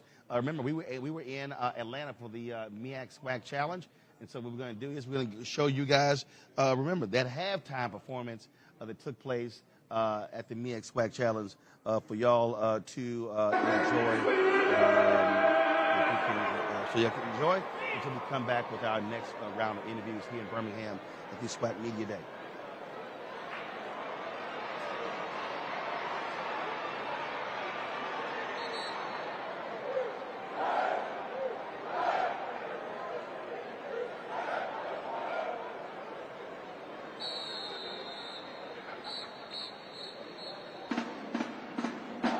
This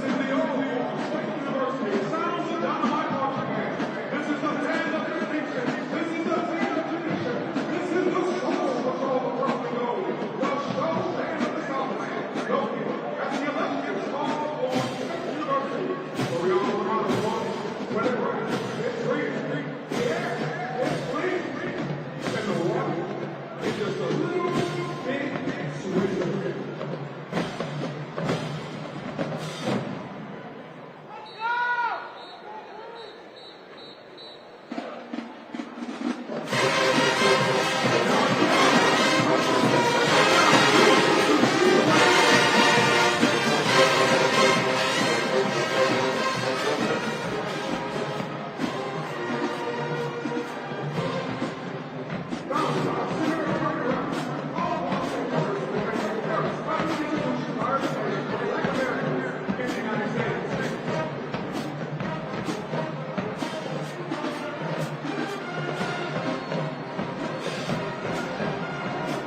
Hey, folks, that's it for the halftime show.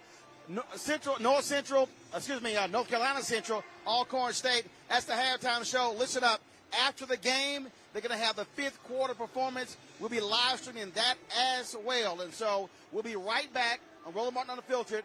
Set your notifications. We'll be live from right here from Atlanta of the MEAC Swac Challenge. We'll see y'all guys in the fifth quarter. Holla.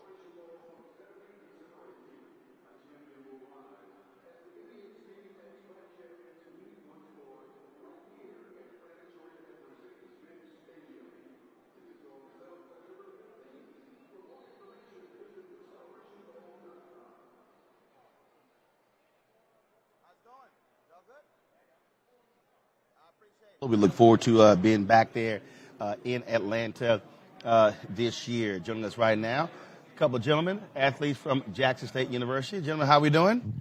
Feeling great. All right, let everybody know who you are. Travis Under here, receiver cornerback at Jackson State. Shador Sanders, quarterback, Jackson State. All right, glad to see both of you here. First off, lots of attention to you, young man, coming to Jackson State. First of all, just how's the experience been thus far?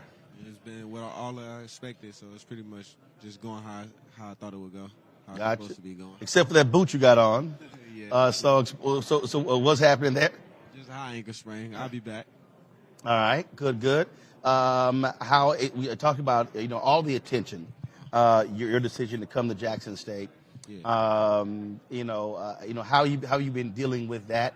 The haters who are saying you made a mistake, and the others who are praising your decision to bypass Power 5 schools to come there. I pretty much don't see the haters. I mean, I look at all the positivity. When people come up to me, they talk about nothing but positivity. The haters don't come up. So, I mean, it's pretty much like they're not there. So I just look at all the positivity, just take it and use it as my courage to keep going. All right. Last time I chatted with you, we were at the Celebration Bowl, and that was not the way you wanted to finish the season. Chatted with your dad earlier. He said the whole focus this year is dominate. Yeah, and finish. Dominate and finish. The main thing we just got to do last year, what we did is we just got caught. Like, it was one of those things you can't explain. Like, we just thought we had it. We just thought we had it. So that's it. So you thought you had it before the game? Nah, not before the game. It's just somehow, some way we'll win. That's it. Got it. So it's just our focus wasn't there. Our focus slipped, but that's it, though. For the incoming players, what have you and other veterans been saying to them about what the expectations should be? There's nothing we have to say. Like that's what's wrong. We don't say anything. They see it, so they just abide by it and they go with it. Travis, for you, what was it in particular that when you made this decision, when you said, "I'm going to this HBCU"? I mean, I gotta show up for my people when they need me. I felt like that was the time was right for me to go there and show them, like, everybody don't have to go to PWI to get noticed. I went to HBCU and got the whole world noticed. So it's pretty much just and on that particular point, folks notice, and that's what many others have been saying. Look, if you provide the opportunity, and if more top black athletes do that, will elevate the play of HBCUs. Yeah, I mean, it's pretty much like I had to put my stamp in it. I wouldn't say the play at HBCUs is bad, though. No. I'm not saying it's bad. When I say elevate, mean going whatever level it is, going to the next level, because it used to be that case. We couldn't go to PWIs. Yeah. You had your 4 and 5 stars. You had the best of the best, and so we're seeing that not beyond athletic. We're seeing that academically, where a lot of students who are your top academic students bypassing Harvards or Yales, and they say, you know what, I want to go to Howard. They want to go to Florida A&M. And so what folks have been saying is, hey, man, what happens when that happens athletically? It's a game changer. Most definitely. I mean, it's pretty self-explanatory. I mean, they see that we came here to step in and to show up for our people, so we need our people to show up and step in for us. This is, when you talk about this season, we talk about on the schedule, are there any games that stand out for you at all? No, we're going game by game, week by week, month by month. We're going to take all the games into the same outcome that we want. We want to dominate and finish and become the top team in the SWAC. How does it feel when you look at the response that you've gotten from your alumni fan base as you went game after game? Did you see the intensity increasing and excitement? Yeah, I see more fans towards the final couple games of the season, most definitely. But the thing is, like with me and with a lot of us players, we're not on the social media, caring about what people say. We're not on that. So we got a lot of alumni that reach out to us on social media, but it's like we don't speak on that. We just we see it in person. Like we see you come show support. Mm-hmm. So that's how we know you actually supporting us. Anybody could do it behind the phone. Mm-hmm. Absolutely. Yeah. And again, showing up in person is a whole different deal, because again, by them purchasing tickets, being at the games, showing their excitement. And again, we saw that with the attendance of your games, especially your last game. No, most definitely. It's a lot of people in the stands in a couple of the games, especially home game. At Memorial Stadium, I would say one game stood out to me, Memorial Stadium, when we played Alcorn, and it was flooded. That's the game you came to. Yeah, it was flooded. So you were at that game. What did that feel like? I mean, I don't care about the fans. I'm caring about what's on the field. The outcome is what's. That game almost made him commit, ain't it? Yeah. It's a different feeling. Absolutely, absolutely. Pretty much what I got to do in the field. It's great to see a lot of our people come out and support us, but I got to go ahead and support them and stand out for them so they'll know that I got their back just like they got my back. Absolutely, absolutely. And I asked your dad this question. I said, for him, it's going to be a little different this year because he's not going to be in the level of pain he was in last year. So he's really going to be completely focused on coaching. Oh, yeah. Not my pops, yeah. He this year, he won't be in pain like that, you know. He gets mad at us at home sometimes. But we see the social media posts. Yeah, that's a different type of pain. But on the field, he'll be fine and things will be back to normal how it usually is. Now I'm still laughing at his with his adamant position. Y'all not getting tattoos? Oh yeah. The thing is, like with him, whenever he tells me something, I know it's coming from a good place. So I try to understand the why. So, like, when I ask him a question, when I go back and forth with him, it's not me trying to disrespect him. It's me actually trying to understand, why are you saying that? And the response he gave me to that with the tattoos is, I understand what he's saying. It's not the time right now. But in the future, maybe. You know what I'm saying? Maybe. But right now, See, you got a maybe. My dad was like, hell no. No. He didn't say maybe. I'm talking about myself. It wasn't even no option. See, that's the thing. Now, when I get to the league and you say that, you know, I'm my own man, so it's like. See what my dad said. He said, son, you your own man when you paying all your bills. That's what I said, when you get to the league. Right, he said all. Right, I'm just saying, but that was his whole point. Because one day when he came to my house and he said something to me, I shot him look like. Yeah. And then he went, son, you're right, because he hit him. Yeah. He paying all these bills. So, it was a whole different deal. Now, it's funny you said y'all not on social media, but he always on social media. You know what I'm saying? When I'm talking about not on social media, we don't look at the critics. Like, I got you. We don't look at the hate. I don't looking at the comments. I don't look at none of that because none of that stuff matters. And often what a lot of people do and when they don't know how to handle social media and just like the lifestyle that it is, like at Jackson State, the glory, just everything there, it's just you'll get trapped in it.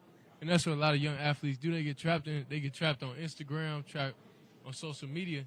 And it's just a different type of mental toughness you have to just cut it off. Delete the gram for a week. A lot of people can't do that. Travis, that's case for you as well? Yeah, I mean, I don't pretty much. I only go in there to post videos and I'm off. Yeah. So I don't stand there for long.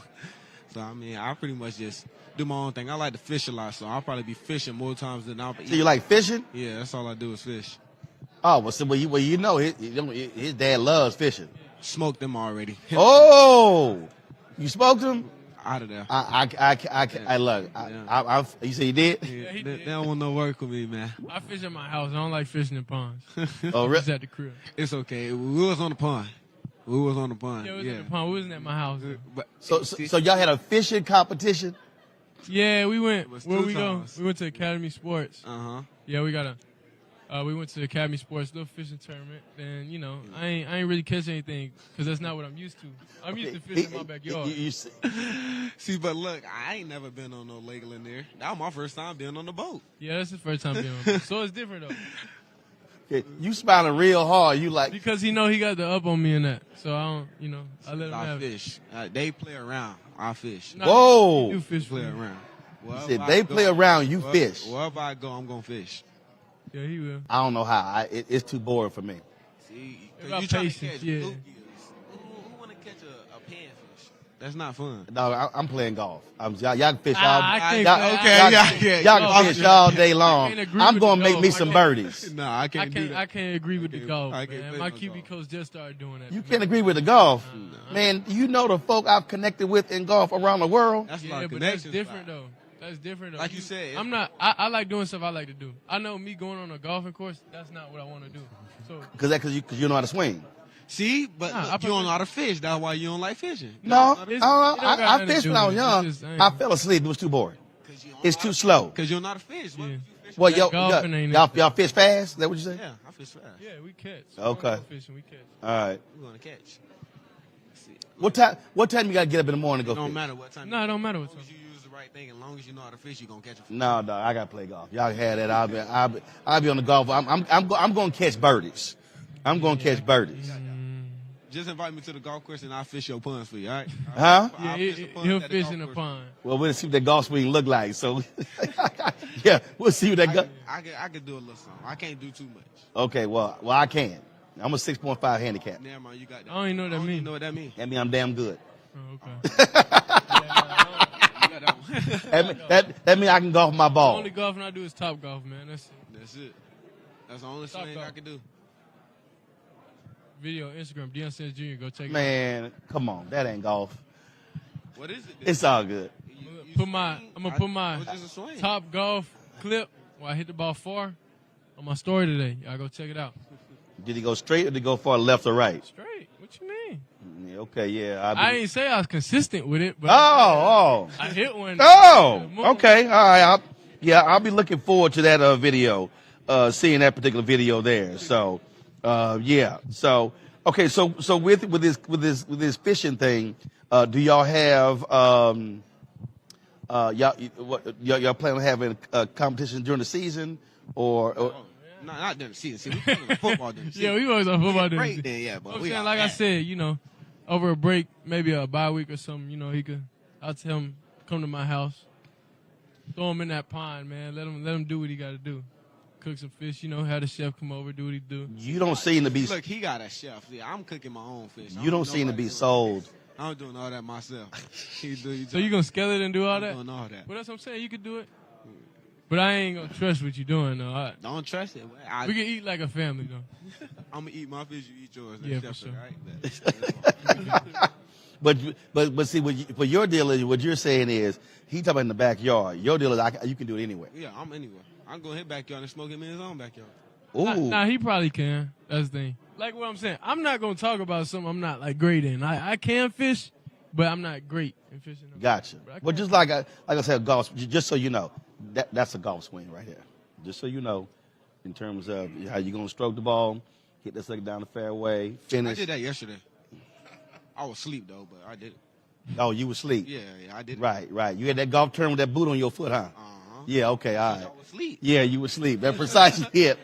All right, gentlemen. Good to see you. Good luck this season, and look forward to seeing how you perform on the field. Thank you. All right, and let us know about who smokes who in fishing. It's gonna be me. It's gonna be on Instagram. You can come to the crib. He said he gonna put it on Instagram. Yeah, Media. sure. My All right. fish don't taste better though. No, it's not. Seasoning. What? Seasoning. Hold up. But do you cook it? My chef do. See, I don't. Man, you can't sit here and say your fish gonna taste better, It will. and you ain't even cooking it. What that mean? Fishing. You mean you gotta cook it yourself? You cook your own fish? Yeah, I'm cooking my own fish. What season do you use?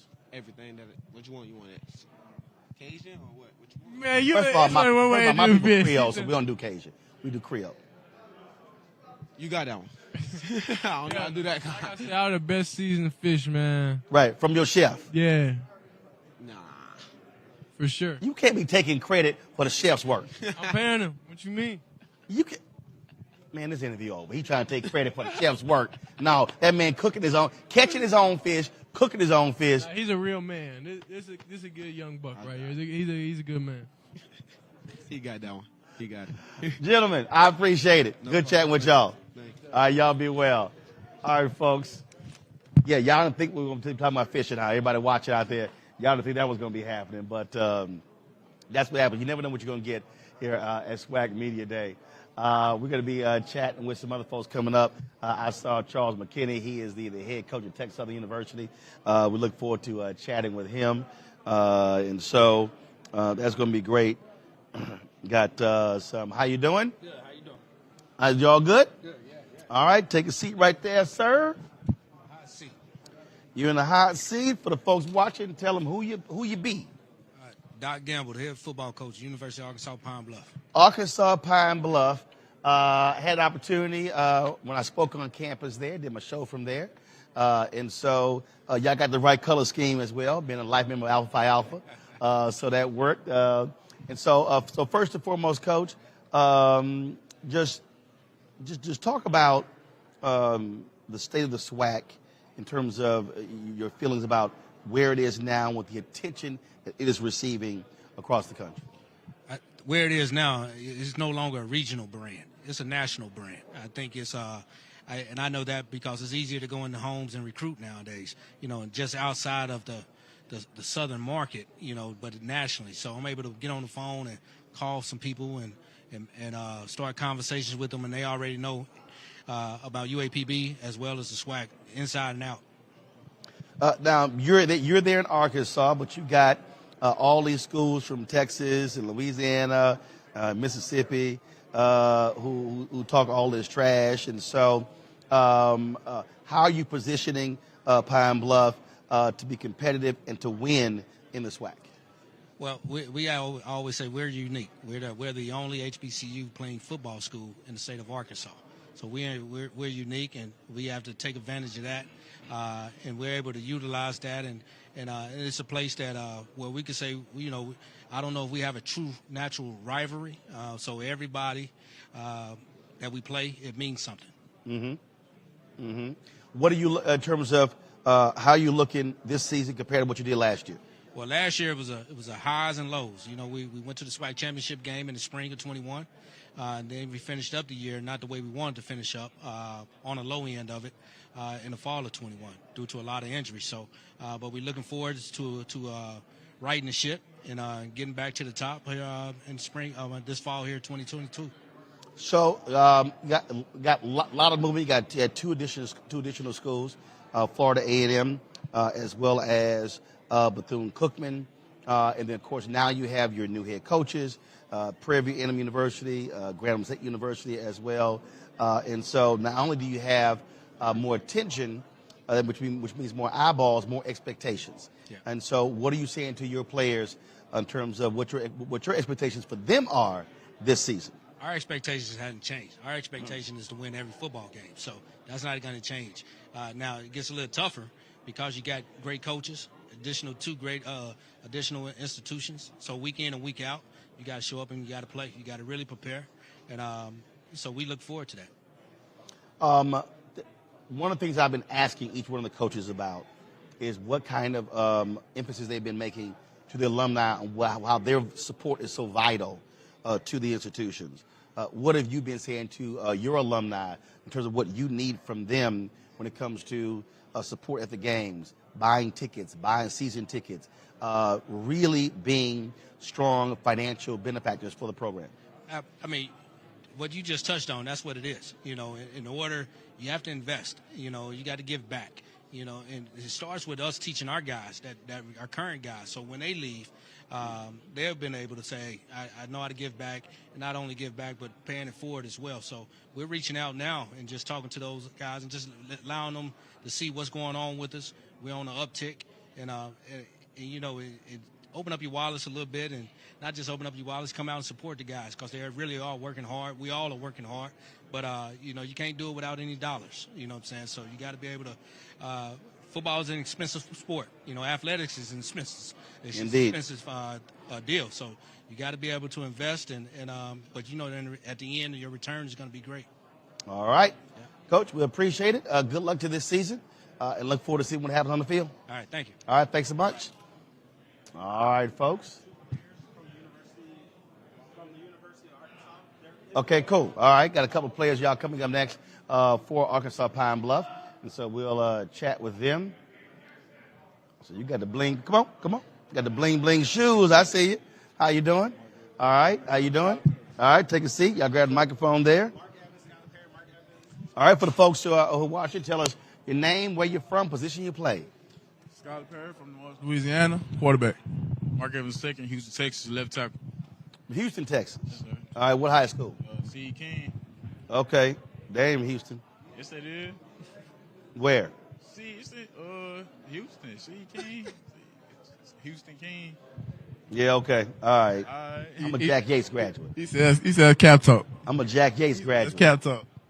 CK, all right, CK. Was it like a new school or something? Nah, I been around. Okay, I just checking. See, when anybody say they're from Houston, I always got to double check because sometimes people try to say like they're from Katy Or no. That ain't official. My deal is if you got your own mayor and city council, you cannot claim the city of Houston. Right, like New Orleans, Metairie, and Kenner. Right. No, that It's not if the you same. Kenner, you're not Kenner. from New Orleans. For sure, thank you. You're from Thank Kenner. you. I'm glad you understand. No, so I always double check.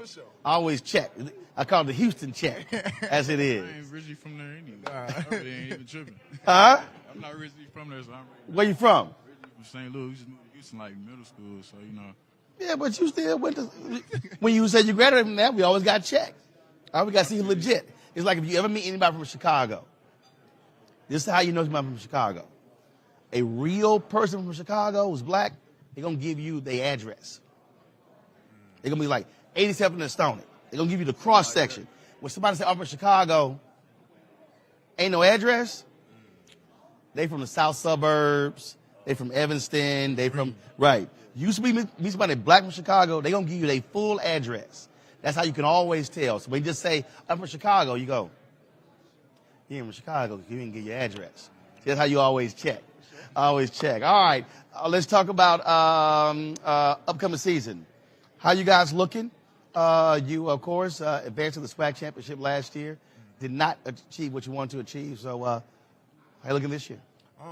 Really, you know what I'm saying? Coach did a good job getting more depth, you know what I'm saying? That a lot of injuries hindered that past season everybody seen, you know what I'm saying? And we knew that wasn't us. You know what I'm saying? We just kind of know that. So, you know what I'm saying? Now with the new guys, you kind of putting them in that mindset, you know what I'm saying? Putting them in a position to, you know what I'm saying, play their role. You know what I'm saying? Like everybody got that same mindset. You know what I'm saying? Get back to that. You know what I'm saying? That's been the mission since we got back early this summer. You know what I'm saying? It's the earliest we ever been back since we've been here now 4 years. So, you know what I'm saying? Being around those guys and like Coach been, you know what I'm saying, kind of giving us a little leeway, you know what I'm saying, to figure things out, you know what I'm saying, take our strength conditioning, you know what I'm saying, we having our own meetings, certain things like that. Even though we still meeting with coaches doing small things, we taking a step ahead, you know what I'm saying, do things by ourselves, you know what I'm saying, make sure everybody understands. Showing player team leadership. Right. I just feel like this year's team is better because I feel like everybody has the same goal in mind. I feel like everybody wants to win that championship. You know, we had our meeting. You know, we told them, like, you know, if you ain't trying to win, essentially, you know, you just might as well go ahead and step, you know, exit stage left. So I feel like, you know, that's where everybody got the same goal. So I've talked to different players, and so the Bethune-Cookman players not happy with how the performance. They got the chip on their shoulder. The Alcorn State players, and so it's a whole lot of different cats who say it's matter of fact, some are calling it payback. You got Coach Sanders and his team saying that they plan on dominating everybody, and so when y'all hear that, what do you think? It's football. Football is a dominant sport. Who don't, you know what I'm saying, who don't plan on dominating? Those who lose. Like, that's cool. And when, I know you can put us in that category, those who lose. But also, you know what I'm saying, we know that's not us. So all that stuff from within as well. You know what I'm saying? Don't worry about nobody else talking about it. You know what I'm saying? You got to make sure you straight first so you can dominate. Right. I just say use that as motivation in a way because, you know, we're trying to go out there and dominate people too. So, you know, it's the same thing. So when you in this atmosphere, what do you plan on bringing back to your squad? Tell them what you experienced, what you heard, what you saw. I mean, really just, you know what I'm saying, making sure they ready, you know what I'm saying, to back these words up. That's it. Just tapping in. And camp coming, so you know what I'm saying, we have a lot of new pieces speaking on our behalf. You know what I'm saying? We got a lot of new pieces, so I'm eager to see those guys, you know what I'm saying, in their rarest form. You know what I'm saying? So we can see, you know, what we dealing with. I would just say, like, you know, just bringing back, like, professionalism, you know, how to talk to the media and all, like, stuff like that, just tips and, you know, what they should do. Speaking of that, what was the thought process with your ensemble? Was it to be as shiny as possible? I mean... Nah, it really was just to be, you know, different. Because, you know, last year I walked up with the all yellow Mason Margellas. You know, people was talking about them all day. So, you know, I just want to, you know, come back and really just outdo me, just, you know, show that I'm different and not be on. You look like one of the 5 heartbeats. I'm saying, I mean, they was fly. You shining. Oh, God. You shining. And so when he pull a suit out that you say, really, dog? Hey. Really? Ooh, nah, I'm with it. I'm with it. I don't care what nobody had to say. I'm lifestyle. Oh, God, I say he got to put it on, but nah, it's approved for sure.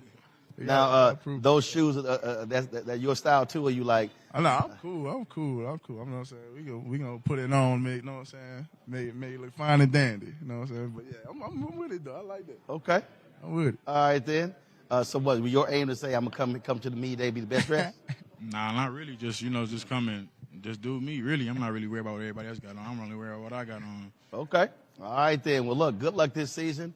we'll be checking to see what happens, and let's see if y'all make it back to the SWAC championship. For sure, appreciate it. All right, gentlemen, thank you so very much. No problem. Thank you for having us. All right, folks. Again, a lot of people. We're good. We're good.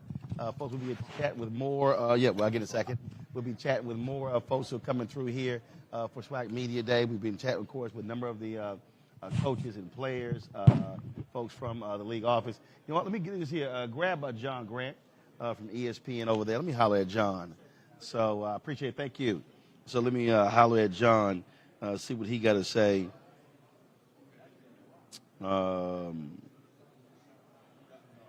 Here we go. Here. That's cool. Okay. All right, hold on. I'll put the chair back. All right, put the chair back. We got two Mississippi Valley State players who are coming over. Okay. No, he's right there. He's in front of the SWAC side. I got it. Y'all come on. All right, folks, we're about to chat with a couple of players from Mississippi Valley State. Gentlemen, y'all take a seat right here. Grab a microphone. There we go. All right, then. Glad to see both of you here. You get to talk first since you are a member of the first, just in case. See, so I see the pen. Yes, sir. That's right. Right there. Yes, sir. Okay. Oh, yeah, absolutely. So to Alpha Brothers here, give us your name, your position, where you're from. Okay. Ryan Thomas, defensive end from Clinton, Mississippi. Caleb Johnson, running back from Memphis, Tennessee. All right, then. Let's talk about Mississippi Valley State. Let's talk about last season and what you hope to accomplish this year. Okay. Last season, we were picked last in the conference to finish. And I think we ended up surprising a lot of people. We were definitely one of the tougher teams in the SWAC last year. And in my opinion, and I believe a lot of people believe this as well, we're probably a few mistakes, a few penalties from, if not finishing first or winning the SWAC championship or going to the SWAC championship. I believe we're gonna be a really talented team this year, just like we were last year. But I think we got a little bit more explosiveness to us, especially on the offensive end. When we got one of our main weapons right here. So I just feel like this year everybody can expect greatness and elevation from Mississippi Valley State this year. Just to piggyback off what he said, I think last year we went 4-7, one of the better years that we've had. But we could have went like 7-4, 8-3, and what kept us from doing that was late game mistakes. So I feel like this year coming up, we have to minimize those late game mistakes, keep playing fast, keep playing physical, keep playing tough, and you'll see definitely more W's in the win column. Absolutely. You've got at the beginning of the season, everybody's always in the exact same spot. They say we got a great team, we're looking good, and then when it's playtime, all of a sudden things change. And so, what is your goal to keeping your fellow players in the right frame of mind going throughout the season? I believe we just gotta all have the same mindset, which I feel like we all do. Like we have more of the it's us against everybody mindset whenever it comes to the Valley team. So everybody, we just believe if we take it week by week, we'll be in the position that we want to be. We try not to let anything rattle us. If we make a mistake or if something doesn't end up the way we want it to, we try to keep each other's heads, leveled and, just try to keep everybody calm. Because at the end of the day, we understand, it's a lot more football to be played. And if we finish and we keep doing what we got to do week in and week out, we'll be where we want to be at the end of the season. I feel like we just have to take it on one game at a time. We don't want to get too high or get too low. I think if we win a game this week, let's celebrate for the weekend. Let's get back to work on Monday. If we lose a game, you know what I'm saying? That's fine. Let's get back to work on Monday. And we just gotta take it just one game at a time and just stay together. No matter what happens, wins and losses, we started together as a family. Let's end as a family. Okay. All right then. Well, look, I appreciate it. Actually, last question here. Just is this your first time at SWAC Media Day? Yes, sir. If so, how's your second time? And so, how's been your first experience? Really excited, just really great overall. Seeing all these people out here for the SWAC and just seeing the excitement around the SWAC, it's just unbelievable. Honestly, I grew up watching SWAC football. I always dreamed of playing in the SWAC. So when you come to the SWAC Media Day and everybody's just buzzing around it, it's beautiful. Honestly, it's always a blessing to be here. I'm just enjoying the moment, soaking up the moment. It'll be a memory for a lifetime. I'm gonna tell my kids about it when I have them, and I'll be able to look back on it and just say, I was on TV, So yeah, I've just been enjoying myself here. All right, well, gentlemen, I really appreciate it. Sean, go ahead and get this photo here. Since we go ahead, just let the rest of these folks know how we roll. Shoot that thing horizontal. There we go. Here we go. All right, horizontal. Okay, step in. There you go.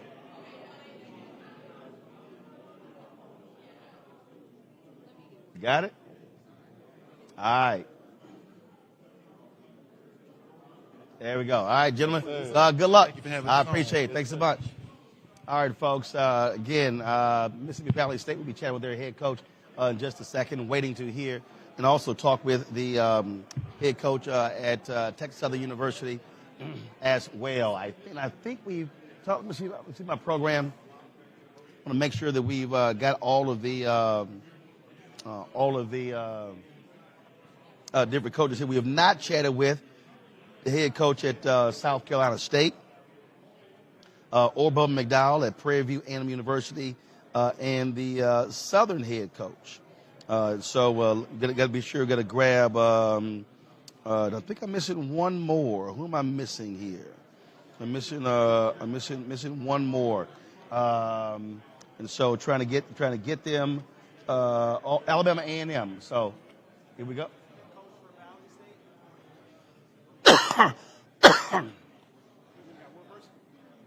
Just one. Yep, Coach, go ahead and take a seat right there. How you doing? I'm doing good. How you doing? I'm all good. How's it going? Going good. Good to see you. All right, good to see you as well. We're sitting here at Swac Media Day. Let's talk about your team. Let's had a couple of your players on. Them talking about last season and what they hope to change this year.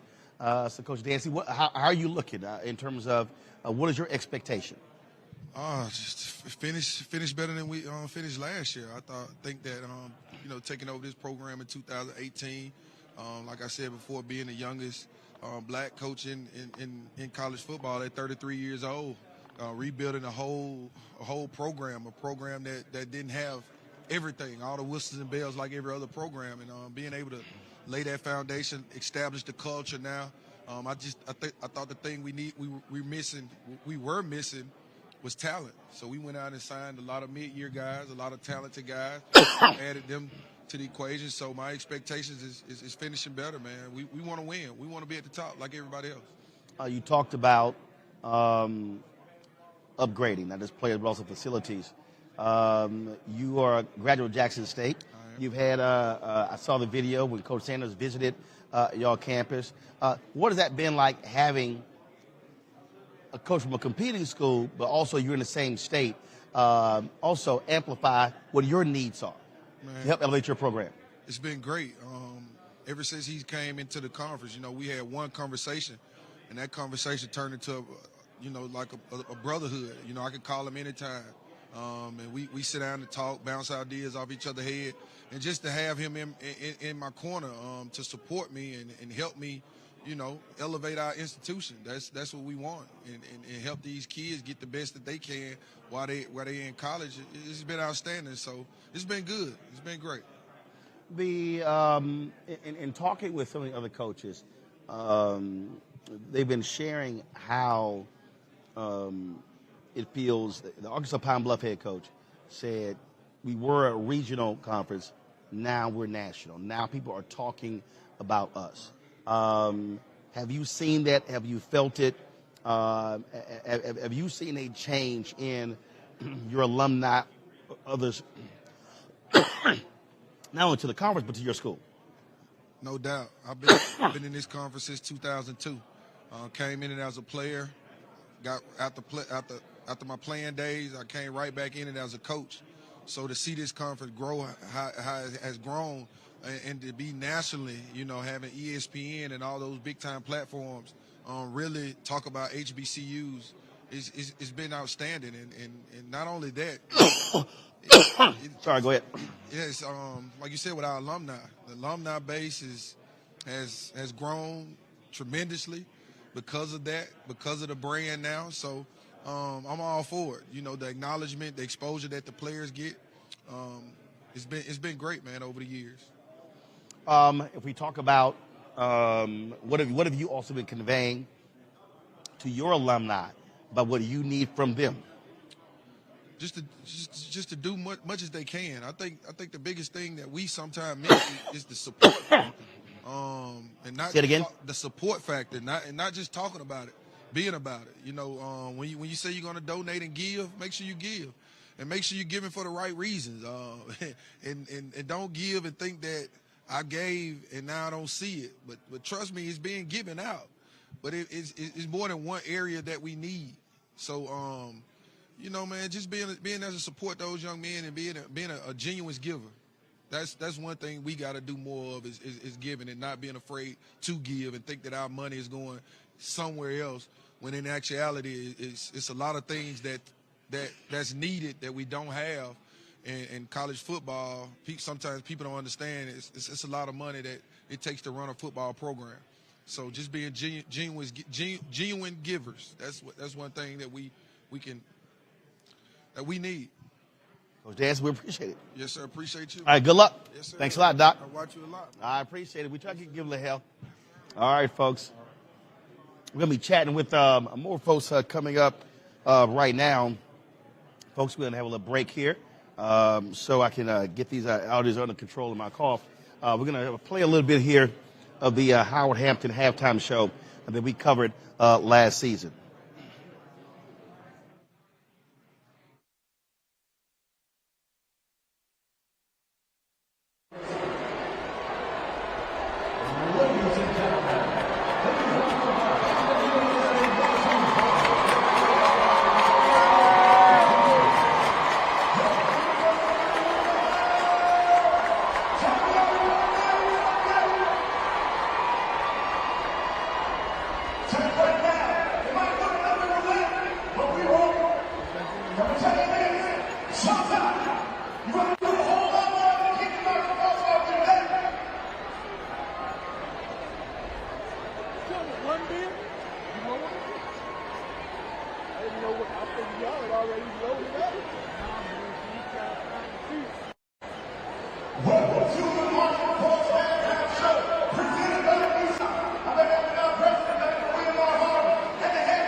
Hey, folks, Roland Martin here. That was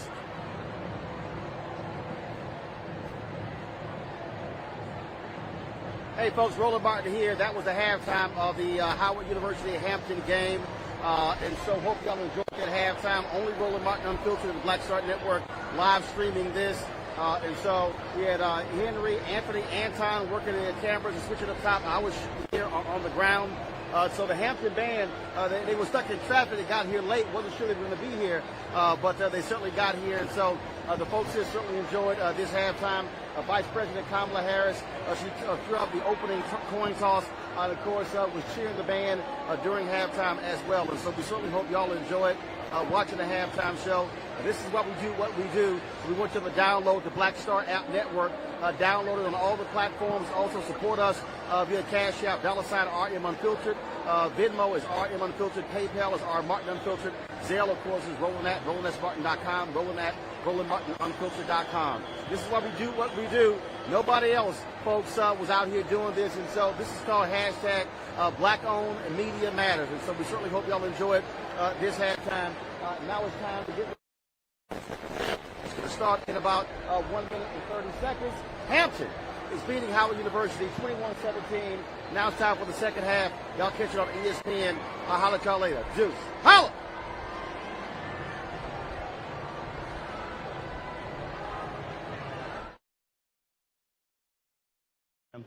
That was the Hampton-Howard game. Of course, we were there in D.C. covering that. Right now, we're going to talk with Clarence McKinney, head coach. Texas, take a chair out. Yeah, Texas Southern University.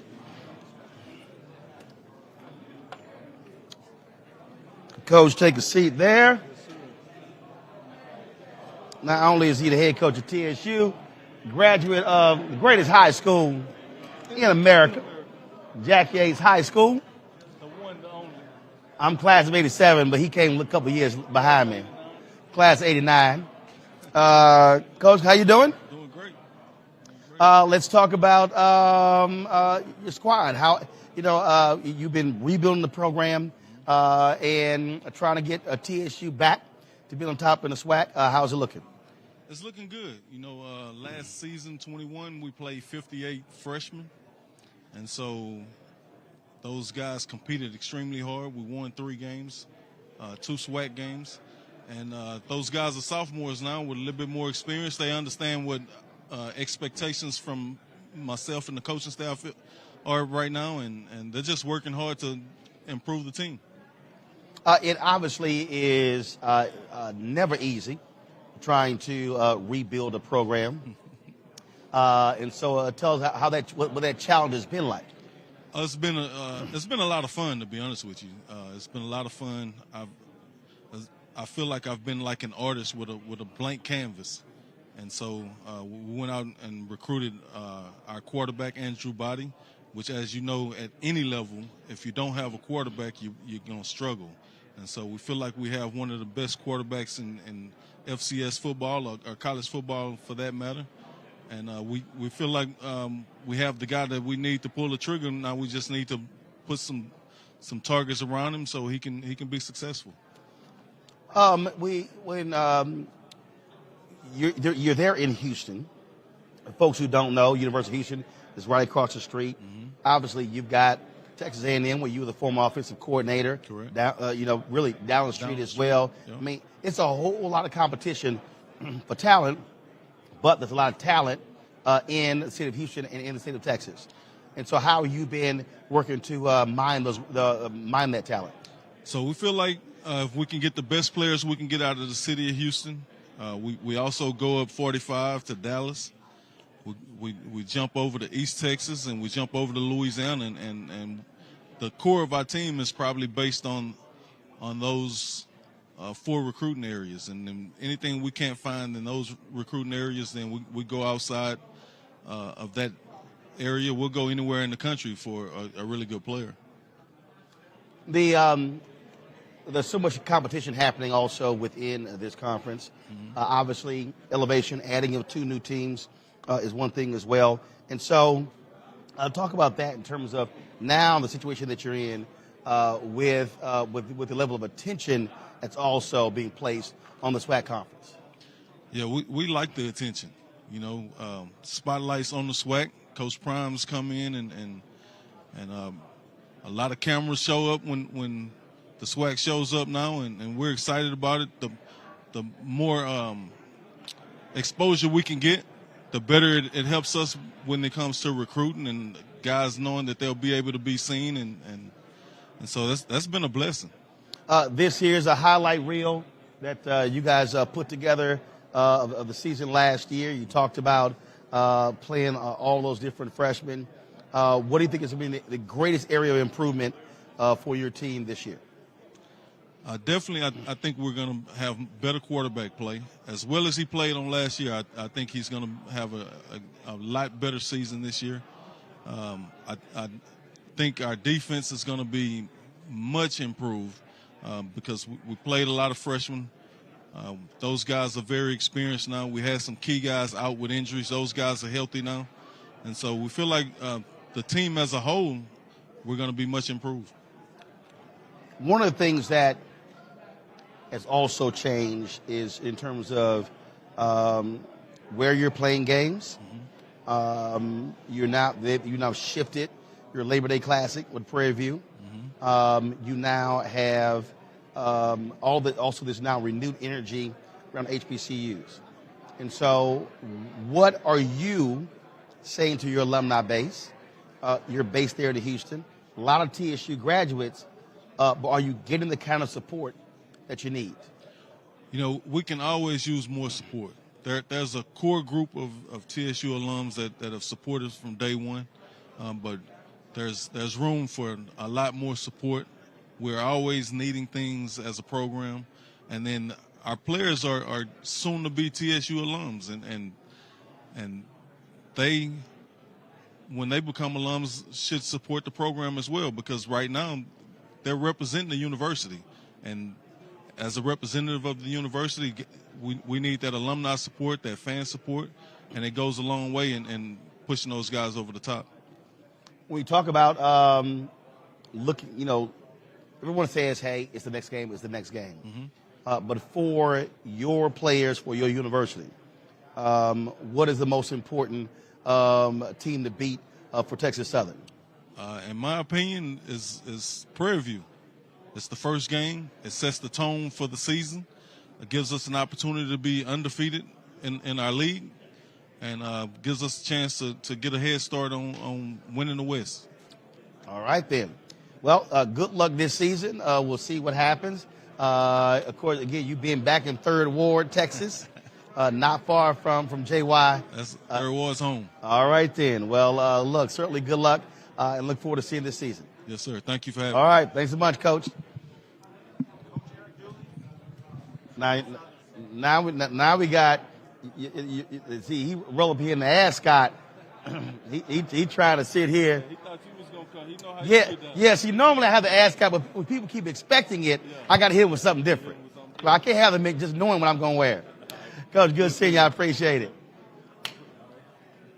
All right, take a seat right there. You got the right colors, though. Well, it's not powder blue. So, We got a little royal. Oh, look at you. Look at you. I will tell you this here. My wife used to watch you every morning.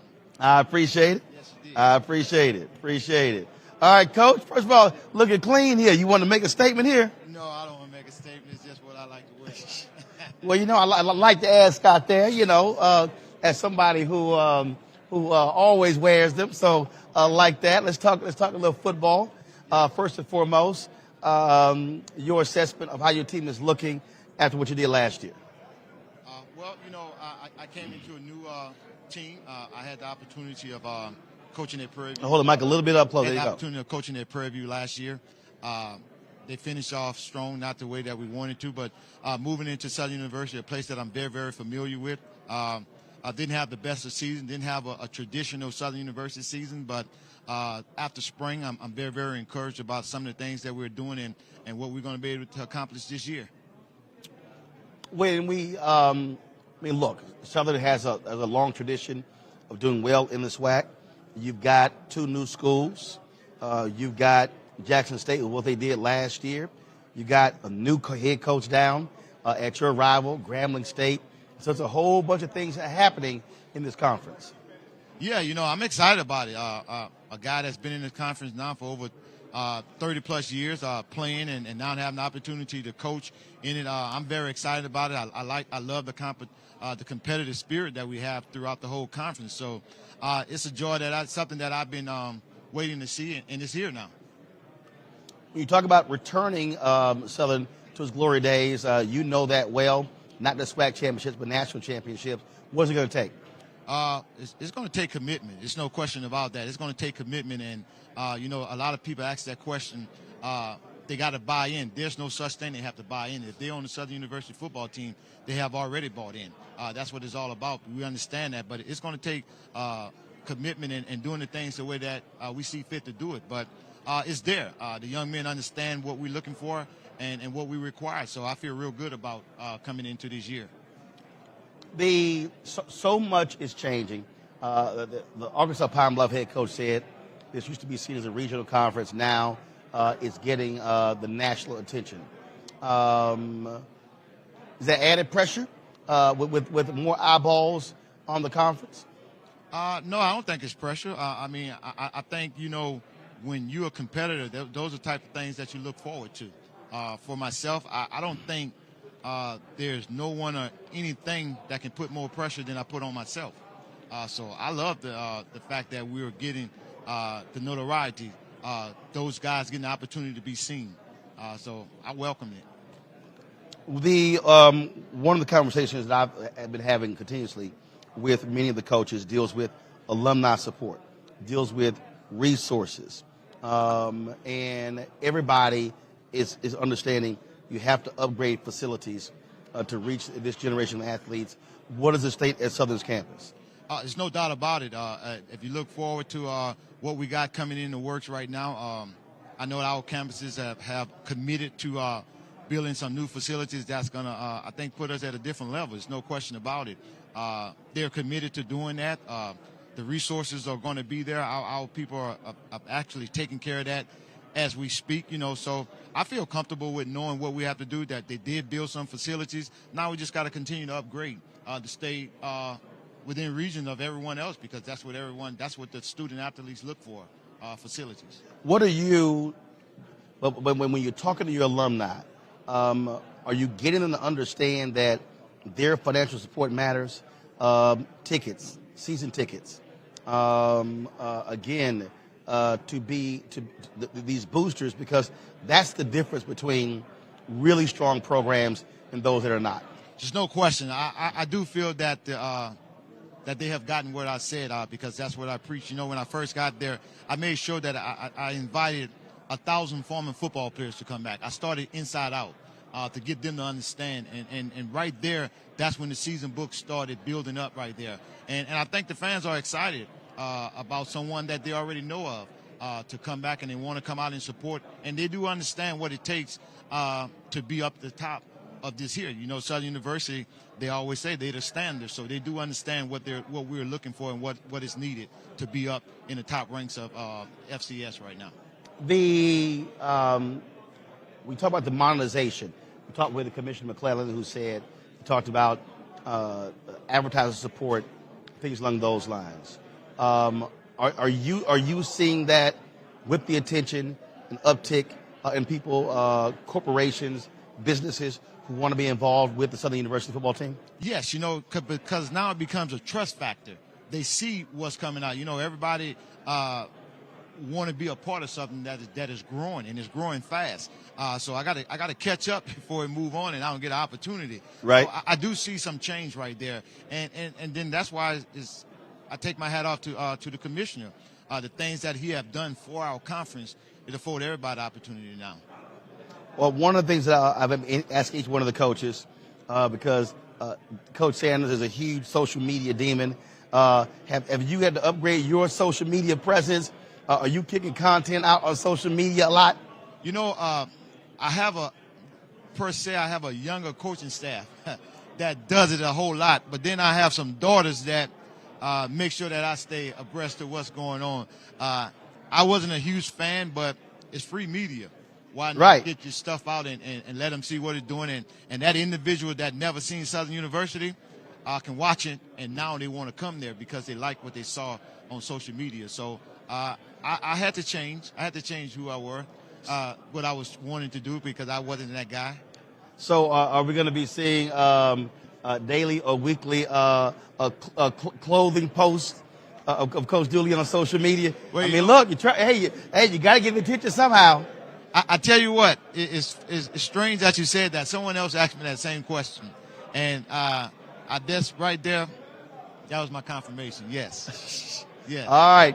Well, Coach, looking forward to this season, and look forward to seeing you in Grambling at Bayou Classic. We'll be there covering it like we did last year. Likewise. I tell you what, now I got a good conversation. I can tell my wife I finally met you. See, look, I'm always willing to help the brothers out when it comes to the wives. Absolutely. Ain't a problem. All right, Coach, I appreciate it. Thanks so much. All right, good luck. All right, folks, I appreciate it. Thanks so much. All right, folks, we've got some other coaches who are coming up. We'll be chatting with. Looking forward to it. And so a lot of different things are happening here. Again, folks, we're here in Birmingham at Swac Media Day. And so all the teams are represented, your coaches, your ADs, each one of the schools. They brought a couple of players here as well. This is the main media room. And so as you see in the far left corner over there, your Black College Sports Network, your HBCU Go. You've got an HBCU Game Day there as well. You got different radio outlets who are here as well. So I got them all. So Coach, step on in. I got him. So about to talk you down to the new head football coach, Prairie View A&M University, a Houston Oilers great, Bubba McDowell. Coach, how you doing? I know you quite well, being from Houston, grew up, born and raised on the Oilers. Yes, a huge fan growing up. Thank you, sir. So first and foremost, why did you decide that you wanted to do this? I don't know, just crazy, I guess. No, I love it. I've always had aspirations of being a head coach. You know, I just want to make sure that I was ready for it at the time, and as God would have it, this is my timing. And coming in, what was it that you saw that said, I want to do this at Prairie View? I mean, again, just the athletes, and just rolling for me is more about giving back to these young men. And then I've said, even when I was at Texas Southern, I went from training guys for the NFL Combine to coaching now. And I've always told guys, you know, Chris Tips and a lot of the guys that I played with, say, man, if you guys ever have the opportunity, come back and teach these young men. These young men want to get to the next level, but they don't know how to get to the next level, haven't been taught. So that was my main goal, getting in here, teaching them, giving them an opportunity to get to the next level. You were recruited by Coach Ruth Simmons. Yeah. So not Coach, Dr. Ruth Simmons, the president. She's now stepped down. In terms of what are your greatest needs? Everybody talks about, obviously, facilities, but what are your greatest needs you see for your program? I think my greatest need, again, we need to be able to build this NIL fund up, you know, so we can go out and compete, you know, and get some of these kids. Because right now, it's about this NIL deal with a lot of these kids, you know.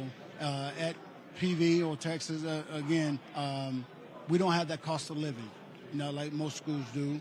And with this NIL deal, we'll be able to help these kids do what they need to do during the summer, whatever it may be. So if we can get that NIL deal going, that's going to be huge for us. And what a lot of people don't realize that when you talk about these NIL deals, you know, a lot of these players, a lot of these black players, you know, the money's not for them. They're sending money back home for mother, father, for brothers and sisters. Absolutely, Roland. That's why I say it is crucial that, you know, we as a PV alumni, you know, and I've talked to them in this coaching caravan, we need to get this done as soon as possible because, again, once we get these kids in, and, again, it's not only helping their family, but it's also helping PV. You know, we can go out now and get some of these top guys from the FBS, from the top FCS schools, come to Prairie View because I believe, you know, once we get them on campus, it's a done deal. You mentioned your alumni caravan and traveling around. And that is a thing that I've been hearing from so many different people, trying to get alumni of HBCUs. Say, look, you are not going to have great programs if you don't support them. You're not going to have great schools if you don't give back. And when you look at the giving rates, anywhere from 5 to 10%, but it's not significant at all. I mean, you need all these people running around with Prairie View A&M hats and shirts just be sending a check back, even if it's $10, $20. Absolutely. Every little bit helps, and that's what we're trying to get across to not only PV fans and alumni, but those that are affiliated with PV. Every little bit counts, from 10 to 100 to 500. Right. Absolutely. Absolutely. In terms of so let's talk about this program. How are you looking? How are you looking in terms of what is going to be your strength this year? Offense, defense, special teams? I think it'll be definitely defense. I think defense for sure, because we got more guys coming back on defense that are veteran guys that have played in the system. We're still going to keep running the same system. We got a couple of guys coming in from FBS schools, and that's going to help us out in the backfield. And that's where our weakest link is at right now. Up front, for the first time, we're 3 deep, and we do a lot of things with those guys up front. So that's our strength of our whole defense. Our linebackers are the group that to be watched. If those guys are going, we're going. Offensively, we're going to get it done. I do believe we're going to get it done. We got a couple of guys coming in that can help on the wide out spot. Running backs, we're loaded. For the first time, we're really, really big across the front, and that's where we're going to try to start this running game first and then transition into passing. Okay. All right, well, Coach, we're looking forward to it. Thank you. Of course, being from Houston, PV is down the street, so no lots of folks down there, and so I'm quite sure you're looking forward to that first game of the season with Texas Southern. Absolutely, and we know it's going to be a dandy. If you're in town, hey, be sure to stop by. All right, I appreciate it. Thank All you. right, thanks a bunch. Thank you. All right, good luck, Coach McDowell. Yes, sir. Again, folks, Bubba McDowell, head coach, Texas Southern University, in his first season there. All right, we got some other folks we'll be chatting with here. Waiting to chat with head coach at Alabama A&M. We're going to talk with also my man John Grant, who's with ESPN. Looking forward to chatting with John as well. And so, again, so we're having great time with different folks here, getting an understanding of what their needs are. And so that's what we are doing here. And so, so that's what's happening. A lot of different folks who are here. Again, different media outlets, and so we're glad to be here, being in the house, talking to these folks, covering what's happening on the campuses. Okay, come on. All right, I'm going to chat now with a couple of players from TSU who are representing Texas Southern University. So they're going to step on in here, and we'll get their names. So y'all step right on in. All right, have a seat right here. How's it going? How's it going? Good to meet you. Take a seat. All right, let's tell everybody your name, position you play, and where you're from. Andrew Body, quarterback at Texas Southern University. D. Monterio Anderson, edge rusher from Jackson, Mississippi. All right, glad to have you here. First and foremost, you talked to your coach. He said had a lot of freshmen playing last year who got a lot of experience. He said, so y'all should be better off as a squad this year. Yes, sir, most definitely. Last year, we almost played, I want to say, almost 60 freshmen. He said 58. Yes, sir, including myself. So this upcoming season, we got experience under our belt. We got chemistry now, and I feel like this upcoming season is going to be something to look forward to. Yeah, we're playing those freshmen, though. With me being the older guy, we also lost a lot of seniors, a lot of impact players that we had, though, and they seeing those roles opening up, though, so you can see the hunger in their eyes. You can see how much they in the film room, how much they doing the overtime training and everything like that, though. So that makes me even better, knowing that I got people under me ready to go get it. A lot of your fellow schools, they're playing in smaller cities, smaller markets. That's not TSU. So you're playing in a major media market. And so the way you get attention in Houston, you got to win. That's the goal this upcoming season. This season we plan to show the Swac and show the world that we ain't no rollover. Yeah, whole bunch of underrated things going on. So we're not gonna do too much talking on that end, though. We just got to put it on tape, put it on film. Gotcha. Yes. So your defense, your offense, which one's strongest this year? I feel like we're gonna be equal this year. I feel like we're going to be a balanced team and that we're going to be able to lean on each other if the game's going to depend on it, that we're going to be able to trust each other as the offense and the defense. See, as an offense last year, though, they was already taking off toward the end of the season.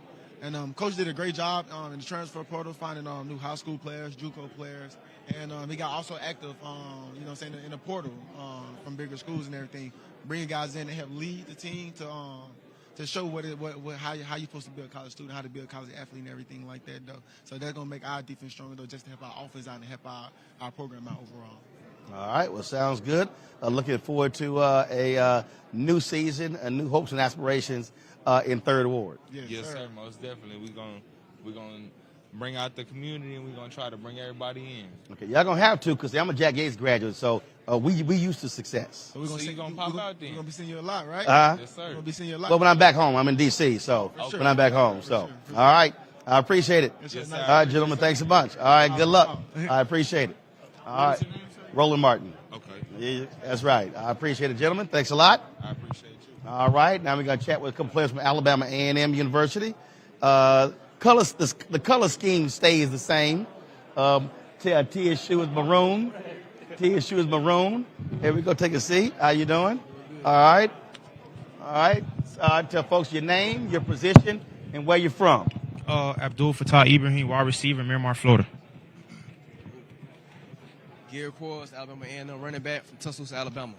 All right, gentlemen. So it's a whole lot of competition in this conference. And so what are your hopes for this year? Going 1-0 each and every week and winning the Swac championship. Same thing he was saying. I mean, going each week 1-0. I mean, just worry about the team that's in front of us, which is UAB. Compare what last year was like, what you had to go through as you were competing throughout the SWAC. I mean, each and every week competition. Each and every week competition. I mean, it's great teams all around the SWAC. So each and every week it's just dogfight. And the best team won at the end of the day. Just going in, just knowing we the better team going to the game. I mean, everybody want to win the game, but we're going to be the one to win the game. What's it also been like for you in terms of attracting your alumni base and getting them excited about your team? Alumni base is very good. I mean, everywhere you go, they supporting you. Go to the store, they're helping you out, and it's just helping us put money back in the school and just giving us stuff that we need. They've been doing a very good job at it. I mean, just the coach. I mean, they're like family. Like Alabama A&M is a family. Wherever we go, they're there.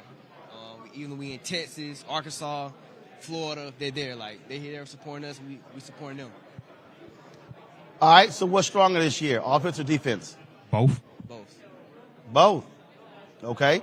But of your three phases, what is your team's strength? Both. Okay. All right then. We're a family. Like everything we do, we're strong in all areas of the game. Special teams, offense, defense. All right then. Well, certainly good luck to this season, and then we'll see what happens on the field. Appreciate you. Thank you. All right then. Thanks so much. All right now. All right. We're going to chat with our head coach right now in a second. Coach, step on in here. Take a seat. Which one you want me sitting? Doesn't matter. You sit right there. That's cool. Take the center seat out.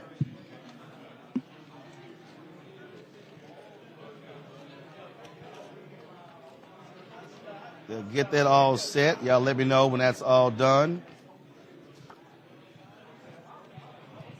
All right then. Coach Maynard, your player said the strength of your team is offense and defense. You agree? Yes, sir. And they said I got Took a little pause right there. I got to agree with them. How you look at this season? I think we're going to be fine. I think we're ready to compete, and I think we got an opportunity. Just hold that mic up a little bit closer. I think we can compete. I think we got an opportunity to win a championship. We got to stay healthy, and we need the ball to bounce our way a couple of times. And we've got a very tough league and some great coaches and great teams, so we got to be ready to play every week. Absolutely true in terms of the competition in this league. Schools are upgrading, hiring new coaches, and lots of energy and excitement around the SWAC. It is, and everybody's trying to get better, man. Everybody's trying to win and trying to win right now. That's why they're hiring new coaches and big name coaches and hitting the transfer portal. So everybody got the same goal, to win the SWAC and play in the Celebration Bowl and win it. What do you say to your alumni base in terms of what you need from them in order to be more competitive in the SWAC? I've already been talking to them. They know we need some facilities, a couple upgrades, locker room, team room, practice facilities. Future we got to do a new turf. So they kind of know what our needs are. I've been talking to them, going around talking to a couple of alumni chapters, and they understand. Absolutely. One of the things we've talked about a lot is how it's important for HBCUs to monetize our culture, monetize the talent. And so what conversation have you been in with your AD, with your president, about ensuring that your university is getting the best bang for its buck when it comes to sponsorship deals, corporate deals, media deals that can advance the interest of your football team? Well, that's their job. The SID and the AD job is to promote our program, our players, and like TV game.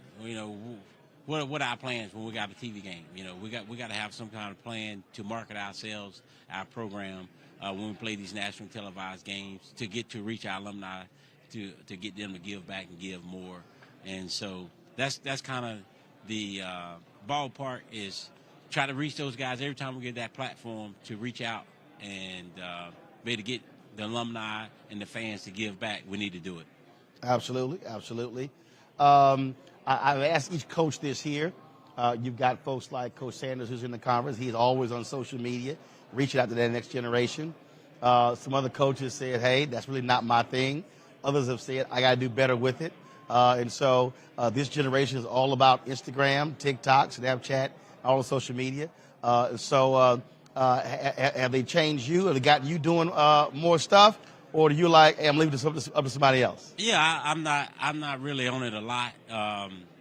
I got other coaches that may get out there a little bit, but I'm definitely not out there as much as Coach Sanders. That's one of his things, which is fine. I've been able to not actually go that road and still made to hold my own. So I'm a kind of stick where I'm at probably. So you're like, I'm not gonna be doing a lot of posting videos every day. Right, I'm not doing that. Okay, all right, Coach. Well, I appreciate it. Yes, sir. Good luck to this season, and then we'll see what happens on the field. Yes, sir. Looking all right, forward to it. Thanks a bunch. All right, thank you. All right, folks. Again, we're here at the SWAC Media Day. Head coach Alabama A&M University. Again, talking to a lot of these players, talking to a lot of the folks here, and so.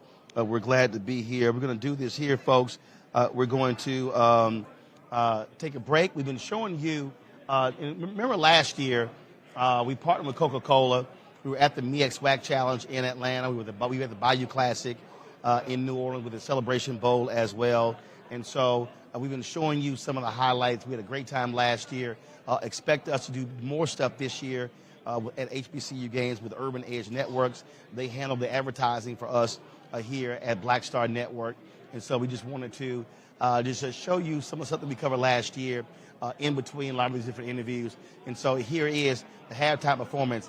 Grambling State, Southern University, the Bayou Classic, sponsored by Coca-Cola. Check this out.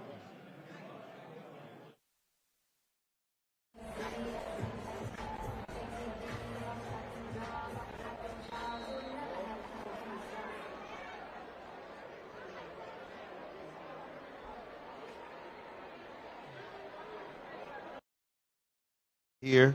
I'm gonna advance the video here because we went live right before halftime took over, and we'll show y'all some of the halftime performance here in just a moment. All right, we'll pick it up right here.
The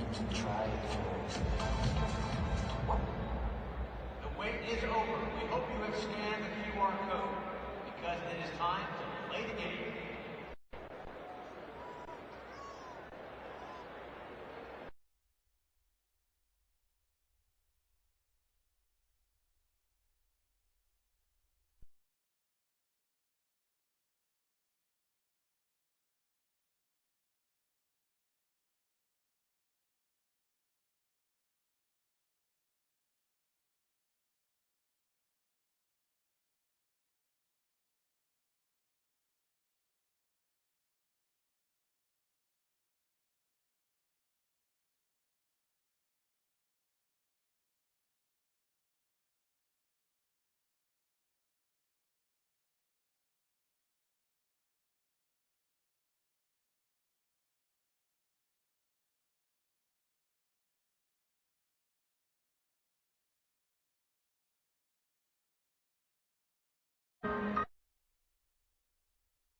Yes, fastest time ever.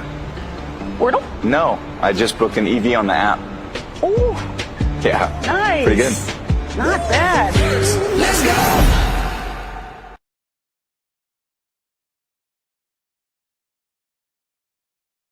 What if you could get rid of your kitchen garbage at the push of a button?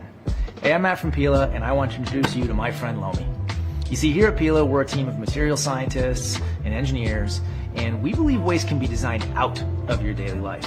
See, since January, over 100,000 of you have welcomed Lomi into your homes, and the reviews have been incredible. Oh, what? Are you kidding me? Now, before I show you how Lomi is going to change the world, let's talk about why you're going to want one in your home. See, maybe you live in a big city and have a green bin program. Those plastic bins with the leaky bags under your sink, you know what I'm talking about. They're great at producing smelly, gross liquid sludge. Raccoons, anybody? Or maybe you don't have a green bin where you live.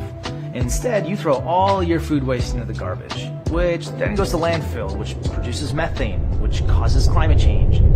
Still smells pretty terrible and makes a mess of your kitchen. See, Lomi makes your life so much easier. Lomi can compost your food waste, that pesky packaging from your online shopping habit, and even compostable plastics, all at the push of a button. Those 100,000 Lomis I mentioned earlier, they're already helping the Earth. They're limiting so much carbon that using Lomi is like unburning 5 million pounds of coal. And we're just getting started. There's a need for Lomi in every home. To create Lomi, we spent over 3 years completing more than 1,000 compost tests and endless hours of product design and prototyping. And Lomi isn't just beautifully designed. We've created something never seen before. This is an elegant home appliance that takes care of your garbage so you don't have to. Food waste creates more than 330 billion pounds of garbage in North America every year. Toss plastic and packaging on top of that, and you can kind of see why the problem is pretty big. Lomi is here to make your home food waste a thing of the past and cuts your carbon footprint up to half, all while making odor-neutralized, mess-free, natural fertilizer that you can feed your plants, feed your garden, and you can even sprinkle it on a lucky patch of grass. Together, we can do something that politicians and big businesses can't seem to figure out, actually helping the planet. You can make trash a thing of the past. Click below or click anywhere to purchase your Lomi today and join the movement.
With member prices, Expedia members can make waves, ride waves, and send waves.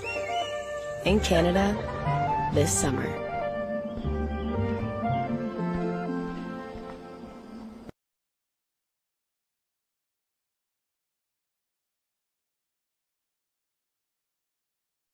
Bring home an Ashley Sleep Queen mattress for as low as $169.99. Plus, get $300 off select Sealy mattress sets. Ashley's Black Friday and July mattress sale is happening now. Click the link to find your local Ashley store or shop online today.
That was the Bayou Classic, Grambling State and Southern University halftime performance. Our cameras were there broadcasting that live.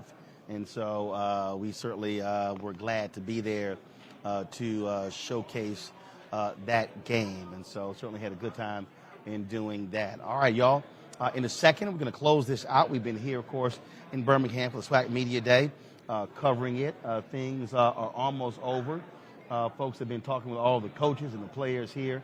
In just a moment, I'm going to chat with my man, John Grant, who is one of the executives at ESPN. They, of course, have a partnership with the Swac, showcasing their games. The MEAC Swac Challenge airs on ESPN in addition to the Celebration Bowl. And so he's the executive director of the Celebration Bowl. And so we'll be chatting with him in just a second about what their plans are, how well Swac schools have been doing, their performance on television and on the digital platforms for ESPN. And so it has been a good day. We certainly have been glad to be here with our cameras covering all of this, bringing it to you live so you can check all of this out. And so it has been a good time had by all. And folks, this is a prime example of why it is important to have black-owned media, for us to be able to control our own institutions, control our narrative, to control our story. And so that's why we do what we do. That's why your support matters, traveling all around the country for us to be able to cover events all across this country. Being independent black-owned media is so viable. And so glad to be here. As I said, John Grant with ESPN, one of their executives. Y'all remember we chatted with John at the MEAC Swac Challenge at the Celebration Bowl as well. Man, how you doing? I'm wonderful, Roland. How are you doing, my friend? Doing good, doing good. What do you think about today? Good day. Being able to chat with the players and the coaches, and a lot of folks, the team that didn't do well last year got chips on their shoulder. They're ready to get out there and do it again this year. You got Coach Sanderson, they're going to dominate everybody. But you've got some of the other coaches like, yeah, we'll see. So with this whole HBCU experience, and I know you've been engaged with it, you've been talking about it for some time. What do you think, Roland, with what you've seen here today and the growth that you're witnessing around how HBCU properties are being presented? Well, I think the thing that I've constantly talked about on my show, it is important for the HBCUs, for the conference, to understand what their value is. Mm-hmm. The fact of the matter is, anybody who studies any of the research knows that African Americans, we watch TV more than anybody else. Mm-hmm. And so the reality is, our eyeballs are driving all sorts of different things. And so it's important for these schools and for Congress to get maximum value. So everything's about monetization. We always hear these phrases, in terms of the culture. But I've always said, other folks have gotten rich off of our culture, not us. Mm-hmm. And so the key is, how do they do it? And that's one of the things, deal that y'all have with the SWAC in terms of the partnership, airing of the games. Commissioner McClellan was talking about some of those digital numbers where he said, more people were watching on the digital side than watching on ESPN2 or something along those lines. And so how has that gone for y'all at ESPN? Well, actually, I can speak primarily to when I started with ESPN in 2015 to launch the Celebration Bowl. ESPN was televising 32 games linear with the MEAC and the SWAC, 32. This year we will carry over 150 on both linear and digital. And it also has expanded to include the CIAA and the SIAC. All of that's predicated on the value that was demonstrated through the Celebration Bowl, through the MEAC Swac Challenge, and moving that to Atlanta and connecting the two together. So that is just the beginning. And of course, the expansion of our digital platforms allows us to carry a lot more content because linear, as you well know, there's a defined amount of space That's in it. linear. Yep. And so that's what we're continuing to do, and continue to drive that. The key thing, Roland, going back to a point you made, is educating ourselves on how do you utilize the value of television, first and foremost. And my comments to presidents and athletic directors when they play in our game, my first question is, what is your plan? You're about to have over 3 million viewers. What's your strategy? Right. What are you going to do with that? And so the suggestions we give is, first, you shouldn't sleep any this weekend. You should be meeting with your marketing people, your institutional advancement people, your admission folks, so that on Monday morning, you've already sending out a letter that says, what a great day I went to A&T. What a great day to be an Aggie. And talk about the excitement of having been on and then list 3 things that you want to accomplish for the institution, and then ask for their help. I can tell you without question, everyone that has done that's been a part of what we've done, have seen the results. South Carolina State this year, meeting with their president, they got record enrollment coming in this fall. Fundraising is up 4-fold, and holding at South Carolina State, which we all know was having some trouble. That is strong. I mean, absolutely strong. And you're seeing the results in those who are watching the bowl game compared to all of the bowl games out there. Correct. Let me give you some fact around that. There were 39 bowl games played last year. Total live audience, Celebration Bowl was number 11 out of 39. Now, let's take out the New Year's Six and the championship, because we know they're going to be bigger. That brings it to 32 games. But it also takes the Celebration Bowl to number 4 in total live audience of all bowl games. So our responsibility, mine is, inside of ESPN, is to advocate the value of that. How do we then expand what we do across the network, but also to work with our partners to help them understand, whether it's the conferences, university presidents, athletic directors, that there is a strategy to this, and it's not new. And for the conference to extract necessary dollars out of it, because ESPN benefits from it, advertising-wise, and those eyeballs. Absolutely, and that's why it's important for all of us, yourself, everyone who is, and you've done a great job in advocating.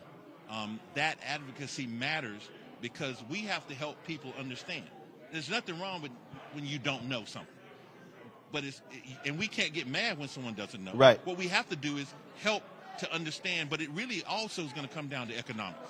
At the end of the day, the bottom line is going to be, what are the economics? And when we learn that, and you got new presidents, you got new athletic directors, you got new people, and people like you who are continuing to advocate that. And then we have to show them the importance of it. And we're seeing it happen. We're seeing it happen across the board. Absolutely. So it has been a big change. Next Swac Challenge, when is it this year? Excellent question. We're excited. Roland, August the 27th. August 27th, we kick off at 7 o'clock p.m. on ESPN. Last year's game was the second most watched FCS game regular season on record. Wow. On record. Alcorn State and North Carolina Central. And around that, we had another 4.6 million people in wraparound programming. First Take, Good Morning America, College Game Day. So you had a total of about almost 8 million people that watched the game and the surrounding programming, promoting HBCU platforms. And this year, Charles or Commissioner McClellan asked me last year, how are you going to top this? Well, my response is just hold on. Because this year, we're welcoming people to Wakanda. Black Panther 2 opens in theaters on November the 11th. Well, we all know that Atlanta is Wakanda. #1 travel destination for African Americans, Silicon Valley of the South, Hollywood of the South, one of the media capitals in the country. And so we're going to use the opportunity with the release of the film to do some really special things that Universal Studios and Marvel and Disney are bringing to the table for us. So it's going to be something you really don't want to miss this year. So who are the two teams playing? Good. It's Howard University, which makes it special. Chadwick Boseman, who we lost August the 28th, 2020. During COVID, we never got an opportunity to celebrate his life. And Alabama State. So we got the Hornets and the Bison. And you know, one quick fact I just learned, 85% of Howard's band are female. 85%. So we got a 85% female band going up against one of the best in the country with Alabama State. Well, we're looking forward to it.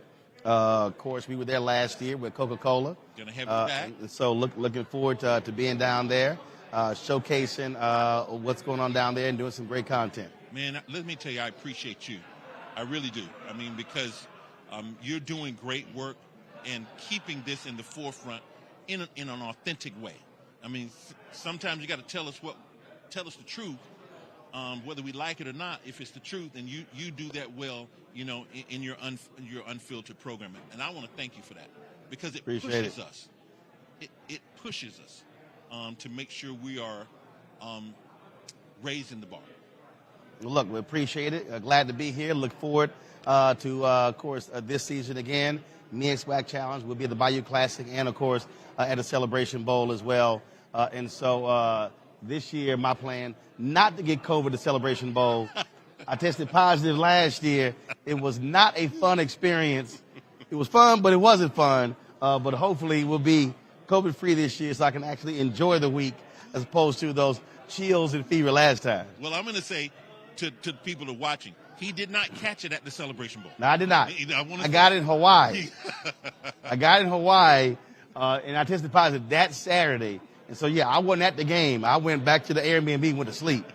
Well, we appreciate you. Looking All forward right. to being with you, man. John, I appreciate it. Thanks a bunch. You. All right. Look forward to it. Folks, that is it for us. We're here, of course, been here all day. I will be live tonight on Roland Martin Unfiltered. I'll be live tonight on Roland Martin Unfiltered right here from Birmingham, but we certainly appreciate all of y'all who've been watching us. We'll have some of this tonight on the show as well, showcasing what took place here at the Swac Media Day.